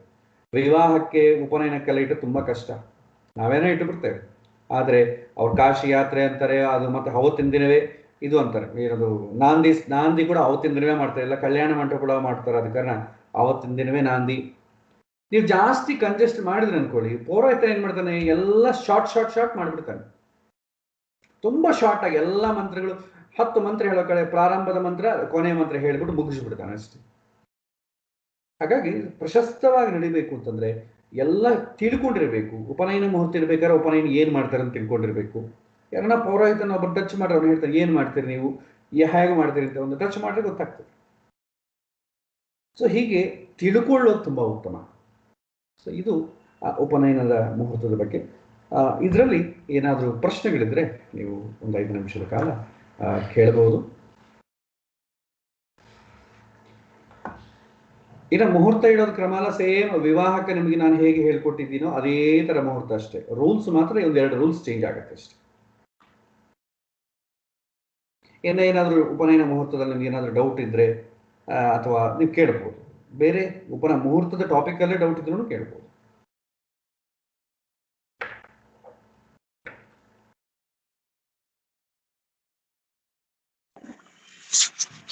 ಹರೇ ಶ್ರೀನಿವಾಸಾಚಾರ್ಯ. ನಮಸ್ಕಾರ ಅವರೇ, ಹೇಳಿ. ಈಗ ನಾವು ವಿವಾಹ ಮುಹೂರ್ತದಲ್ಲಿ ನಾವು ನೋಡಿದಾಗ ಸಪ್ತಮ ಶುದ್ಧಿ ನಾವು ನೋಡ್ತಾ ಇದ್ವಿ. ಯಾಕೆ ಅಂದ್ರೆ ತುಂಬಾನೇ ನಾವು ಡೆಪ್ತ್ ಅಲ್ಲಿ ನೋಡಕ್ ಹೋದ್ರೆ ಮುಹೂರ್ತಗಳು ಕೂಡ ಸಿಗೋದಿಲ್ಲ ಅಂತ ಹೇಳ್ಬಿಟ್ಟು ನಾವು ಸಪ್ತಮ ಶುದ್ಧಿ ಏನಾದ್ರೂ ಇರಬೇಕು ಅಂತ ಹೇಳಿ ನಾವು ನೋಡ್ತಾ ಇದ್ದಿದ್ದು. ಅಷ್ಟಮ ಇಲ್ದೆ ಹೋದ್ರು ಪರವಾಗಿಲ್ಲ ಅಂತ ಹೇಳಿ. ವಿವಾಹ ಕಷ್ಟಮ ಬೇಕಾಗಿಲ್ಲ, ಸಪ್ತಮ ಸಾಕು. ಸಪ್ತಮ ಹಾಗಿದ್ದಾಗ ಈಗ ಅದೇ ತರ, ಏಕೆಂದ್ರೆ ನಾವು ಇಲ್ಲಿ ಕೇಂದ್ರ ಸ್ಥಾನಗಳಲ್ಲಿ ಶುಭ ಗ್ರಹಗಳು ಹಾಗೇನೆ ಇದ್ರದ್ದು ಎಲ್ಲಾನು ನಾವು ನೋಡ್ಕೋತಾ ಹೋಗ್ಬೇಕು ಅಂದ್ರೆ ಕೆಲವು ಟೈಮ್ ಅಂತ ಸಿಗದೇ ಇರೋ ಮುಹೂರ್ತ ಬಂದಾಗ, ಯಾಕೆಂದ್ರೆ ಈಗ ಇತ್ತೀಚಿನ ದಿನಗಳಲ್ಲಿ ನೋಡಿದ್ರೆ ಮುಹೂರ್ತಗಳು ಸಿಗೋದೇ ಕಷ್ಟ ಆಗಿದೆ. ಅಂತ ಟೈಮಲ್ಲಿ ಹೇಗೆ ನಾವು ಯಾವ್ದನ್ನ ನಾವು ಕನ್ಸಿಡರ್ ಮಾಡ್ಬೇಕು, ಅದೇ ಪ್ರಯಾರಿಟಿ ವೈಸ್ ನಾವು ಹೋದಾಗ ಯಾವ್ದನ್ನ ನಾವು ಜಾಸ್ತಿ ಒತ್ತು ಕೊಟ್ಟು ನಾವು ನೋಡ್ಬೇಕಾಗತ್ತೆ ಅಂತ ಹೇಳಿ. ಸಾಮಾನ್ಯವಾಗಿ ಲಾಜಿಕ್ ಏನಂದ್ರೆ, ವಿವಾಹ ಆದ್ರೆ ನಿಮಗೆ ಬಹಳ ದಿನ ವೆಯ್ಟ್ ಮಾಡೋಂಗಿಲ್ಲ. ಈಗ ಇಬ್ರು ಹುಡುಗ ಹುಡುಗಿ ಸೆಟ್ ಆಯ್ತು ಅಂದ್ಕೊಳ್ಳಿ, ತುಂಬಾ ದಿನ ವೆಯ್ಟ್ ಮಾಡೋದು ಕಷ್ಟ. ಅಯ್ಯೋ ಬರೋ ವರ್ಷ ಮಾಡ್ಕೊಡೋಣ ಅಂದ್ರೆ ವೆಯ್ಟ್ ಮಾಡಲ್ಲ. ಬಟ್ ಉಪನಯನಕ್ಕೆ ವೆಯ್ಟ್ ಮಾಡ್ತಾರೆ. ಅಯ್ಯೋ ಈ ವರ್ಷ ಬೇಡ್ರಿ, ಬರೋ ವರ್ಷ ಮಾಡ್ರಿ ಅಂತ ವೆಯ್ಟ್ ಮಾಡ್ತಾರೆ. ಯಾಕಂದ್ರೆ ಹೋಗೋದೇನಿಲ್ಲ. ಉಪನಯನದಲ್ಲಿ ನಮ್ಮ ಉದ್ದೇಶವೂ ಆ ಥರ ಇಲ್ಲ. ಲೇಟ್ ಆದ್ರೂ ಪರವಾಗಿಲ್ಲ ಅಂತ ಅಂದ್ಕೊಂಡ್ರು ನಡೀತದೆ. ಬಟ್ ಬೇರೆದ್ರಲ್ಲಿ ಬರಲ್ಲ. ಉಪನಯನ ಮಾತ್ರ ಅದಕ್ಕೆ ಯಾರಿಗೋಸ್ಕರ ವೆಯ್ಟ್ ಮಾಡೋ ಕೆಲಸ ಇಲ್ಲ. ವಟುವಿಗೆ ಗುರುಬಲ ಇದೆಯಾ, ತಂದೆ ತಾಯಿಗೆ ಮಾಡಬೇಕು ಅಂತ ಇಂಟ್ರೆಸ್ಟ್ ಇದೆಯಾ, ನಡೆದೋಗ್ತದೆ. ಬಟ್ ವಿವಾಹ ಹಂಗಲ್ಲ. ಇವರಿಗೆ ಗುರುಬಲವೂ ಇರಬೇಕು, ಸಂಬಂಧ ಸಿಗಬೇಕು, ಅವ್ರು ರೆಡಿ ಆಗಿರ್ಬೇಕು, ಮದುವೆಗೆ ಪ್ರಿಪೇರ್ ಆಗಬೇಕು. 1-2-3 ತಿಂಗಳು ಈ ವರ್ಷ ಬೇಡ ಅಂತ ಅಂದ್ಕೊಟ್ಟು, ನನಗೆ ಸಂಬಂಧವೇ ಬೇಡ, ಬೇರೆ ಸಂಬಂಧ ಮಾಡ್ಕೊಡ್ತೀನಿ ಅಂತ ಹೋಗ್ತಾರೆ ಅವರು. ಬಟ್ ಉಪನಯನದಲ್ಲಿ ಆ ಪ್ರಾಬ್ಲಮ್ ಏನಿಲ್ಲ. ಸೊ ಹಾಗಾಗಿ ಇದಕ್ಕೆ ಬೇಕಾದ್ರೆ ನೀವು ಒಳ್ಳೆ ಮುಹೂರ್ತಕ್ಕೋಸ್ಕರ ವೆಯ್ಟ್ ಮಾಡ್ಬೋದು ಉಪನಯನಕ್ಕೆ. ಇಲ್ಲಿ ಕೂಡ ಗುರುಬಲ ಇರಬೇಕು ಅಂತಂದ್ರೆ ಪ್ರತಿ ವರ್ಷ ಗುರುಬಲ ಇರಲ್ಲ. ಹಾಗಾಗಿ ಗುರುಬಲ ನೋಡ್ಕೊಂಡು ಮಾಡ್ಬೇಕು. ಈ ವರ್ಷ ಮಾಡಿದ್ವಿ, ಬರೋ ವರ್ಷ ಗುರುಬಲ ಇಲ್ಲ, ಇನ್ನೊಂದು ವರ್ಷ ಬೇಕಾದ್ರೆ ಪ್ಲಾನ್ ಮಾಡ್ಕೋಬೇಕು. ಆ ಥರ ಗುರುಬಲಕ್ಕೆ ವಿಚಾರ ನೋಡ್ಬೇಕು. 9 ವರ್ಷದ ಒಳಗೆ ಆದ್ರೆ ಗುರುಬಲದ ಪ್ರಾಬ್ಲಮ್ ಇಲ್ಲ. ಪ್ರಯಾರಿಟಿ ವೈಸ್ ಏನು ಅಂತಂದ್ರೆ ಖಂಡಿತವಾಗೂ ಅಷ್ಟಮ ಶುದ್ಧಿ ಇರಲೇಬೇಕು. ಮತ್ತೆ ಕೇಂದ್ರ ಸ್ಥಾನಗಳಲ್ಲಿ ಪಾಪಗ್ರಹಗಳು ಮಾತ್ರ ಇರಬಾರ್ದು ಅಷ್ಟೇ. ಶುಭಗ್ರಹಗಳಿದ್ರು ಏನು ತೊಂದರೆ ಇಲ್ಲ. ಇದು ಮಿನಿಮಮ್, ನಾನು ಹೇಳಿದ ಮಿನಿಮಮ್ ನೋಡ್ಬೇಕು ಅಂತ, ಮ್ಯಾಕ್ಸಿಮಮ್ ಅಲ್ಲ. ಮ್ಯಾಕ್ಸಿಮಮ್ ಇನ್ನೂ ಬಹಳ ಇದೆ. ನಾನು ಮಿನಿಮಮ್ ಏನು ಹೇಳ್ತೇನೆ ಅಂದ್ರೆ ಲಗ್ನ ಚೆನ್ನಾಗಿರಬೇಕು, ಅಷ್ಟಮ ಶುದ್ಧಿ ಇರಬೇಕು, ಕೇಂದ್ರ ಸ್ಥಾನದಲ್ಲಿ ಪಾಪಗ್ರಹಗಳು ಇರಬಾರದು. ಇಷ್ಟೇ. ಈ 3 ನೋಡಿದ್ರೆ ಸಾಕು. ಉಳಿದದ್ದು ಏನು ತೊಂದರೆ ಇಲ್ಲ. ಸೊ ಇಷ್ಟನ್ನು ನೀವು ಮ್ಯಾಚ್ ಆಗುವಂತ ಮುಹೂರ್ತವೇ ಇಡಬೇಕು. Otherwise no. ಬೇಕಾದ್ರೆ ವೆಯ್ಟ್ ಮಾಡಿ, ಈ ವರ್ಷ ಇಲ್ಲ ಬರೋ ವರ್ಷ ವೆಯ್ಟ್ ಮಾಡಿ, ಬರೋ ವರ್ಷ ಗುರುಬಲ ಇಲ್ಲ ಇನ್ನೊಂದು ವರ್ಷ ವೆಯ್ಟ್ ಮಾಡಿ, ಏನ್ ಮಾಡೋಕ್ಕಾಗಲ್ಲ. ಯಾಕಂದ್ರೆ ಆ ವಟುವಿನ ಪುಣ್ಯ ಆ ಪುಣ್ಯದ ಮೇಲೆ ಹೋಗುತ್ತೆ. ನಾವು ನೀವು ಡಿಸೈಡ್ ಮಾಡೋದಲ್ವಲ್ಲ. ನಾವು ಹೇಳ್ತೇವೆ. ಅವನಿಗೆ ಅಂತ ಪ್ರಾಬ್ಲಮ್ ಇದ್ರೆ ಬೇರೆ ಯಾರ ಹತ್ರ ಹೋಗಿ ಮುಹೂರ್ತ ಇಟ್ಕೊಳ್ತಾನೆ. ನಮ್ಮ ಹತ್ರ ಇಟ್ಕೊಳ್ಬೇಕು ಅಂತ ಏನಿದೆ, ನಾವು ಒಳ್ಳೇದೇ ಕೊಡ್ತೇವೆ. ಇಲ್ಲ ಬರೋ ವರ್ಷ ಮಾಡಿ ಅಂದ್ರೆ ಅವ್ನು ವೆಯ್ಟ್ ಮಾಡಲ್ಲ ಅಂದ್ರೆ ಬೇರೆ ಹತ್ರನ ಹೋಗ್ತಾನೆ. ನಮ್ಮ ಮೇಲೆ ವಿಶ್ವಾಸ ಇದ್ದು ನಾವು ಒಳ್ಳೇದನ್ನೇ ಬಯಸ್ತೇವೆ ಅಂದ್ರೆ ನಮ್ಮ ಹತ್ರ ಇಟ್ಕೊಳ್ತಾನೆ. ಇಲ್ಲ ಇವರೆಲ್ಲ ಲೇಟ್ ಅಂತಿದ್ದಾರೆ, ಇವ್ರ ಮೇಲೆ ಏನು ವಿಶ್ವಾಸ ಇಲ್ಲ, ಬೇರೆ ಹೋಗೋಣ. ಯಾರಾದ್ರೂ ಒಬ್ಬ ಜ್ಯೋತಿಷನನ್ನು ಕೇಳಿ ಇನ್ನೊಬ್ಬ ಜ್ಯೋತಿಷ ಅಂತ ಹೋಗ್ತಾ ಇದ್ದೇನೆ ಅಂತಂದ್ರೆ ಮೊದಲನೇ ಜ್ಯೋತಿಷನ ಮೇಲೆ ವಿಶ್ವಾಸ ಇಲ್ಲ ಅಂತಾನೆ ಅರ್ಥ. ವಿಶ್ವಾಸ ಇಲ್ಲದವರ ಬಗ್ಗೆ ನಾವು ಹೆಚ್ಚು ತಲೆ ಕೆಡಿಸ್ಕೊಳ್ಳೋದು ಬೇಕಾಗಿಲ್ಲ. ನಮಗೆ ಭಗವಂತನ ಮೇಲೆ ವಿಶ್ವಾಸ ಇದ್ರೆ ಸರ್ ನಾವೇನ್ ಮಾಡಿ. ಧನ್ಯವಾದಗಳು. ಬೇರೆ ಯಾವ್ದು ಪ್ರಶ್ನೆ ಇದೆ ಕೇಳಬಹುದು? ಆಚಾರ್ಯ ನಮಸ್ಕಾರ. ಹರೀಶ್ ಸಂದೀಪ್ ಮಾತಾಡ್ತಾ ಇದ್ದೀನಿ ಆಚಾರ್ಯ. ನಮಸ್ಕಾರ ಸಂದೀಪ್ ಅವರೇ, ಹೇಳಿ. ಆಚಾರ್ಯ, ಈ ಗುರುಬಲಕ್ಕೂ ಮತ್ತೆ ಈ ಅಷ್ಟಮ ಶುದ್ಧಿಗೂ ಏನಾದ್ರು ಸಂಬಂಧ ಉಂಟಾ? ಏನು ಇಲ್ಲ. ಗುರುಬಲವೇ ಅಷ್ಟಮ ಶುದ್ಧಿ ಕಂಪಲ್ಸರಿ ಇರಬೇಕು. ಗುರುಬಲ ಒಂದು ವರ್ಷ ಬಿಟ್ಟು ಇನ್ನೊಂದು ವರ್ಷ ಬರುತ್ತೆ.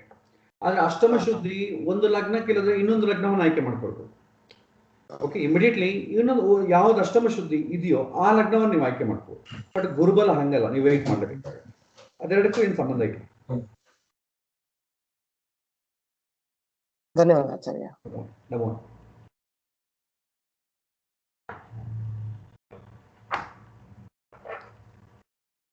ಓಕೆ, ಸೊ ನಿಮಗೆ ಈ ಕ್ಲಾಸ್ ರೆಕಾರ್ಡಿಂಗ್ ಇದರಲ್ಲೇ ಇರುತ್ತೆ. ನಾನು ಮತ್ತೆ ಏನು ಪ್ರತ್ಯೇಕವಾಗಿ ಲಿಂಕ್ ಏನು ಕಳಿಸೋದಿಲ್ಲ. ಈ ಕ್ಲಾಸ್ ನಂತರ ನಿಮಗೆ ಇದರಲ್ಲೇ ಒಂದು ಲಿಂಕ್ ವಿಡಿಯೋ ಸಿಗುತ್ತೆ, ಅದನ್ನು ನೀವು ಪ್ರೆಸ್ ಮಾಡಿಕೊಂಡು ನೀವು ಇಲ್ಲೇ ನೀವು ಕೇಳ್ಬೋದು. ನನಗೆ ರೆಕಾರ್ಡಿಂಗ್ ಸ್ವಲ್ಪ ತೊಂದರೆ ಆಗ್ತಾ ಇದೆ ಬ್ಯಾಂಡ್ವಿಡ್ತ್ ಪ್ರಾಬ್ಲಮ್ ಇಂದ.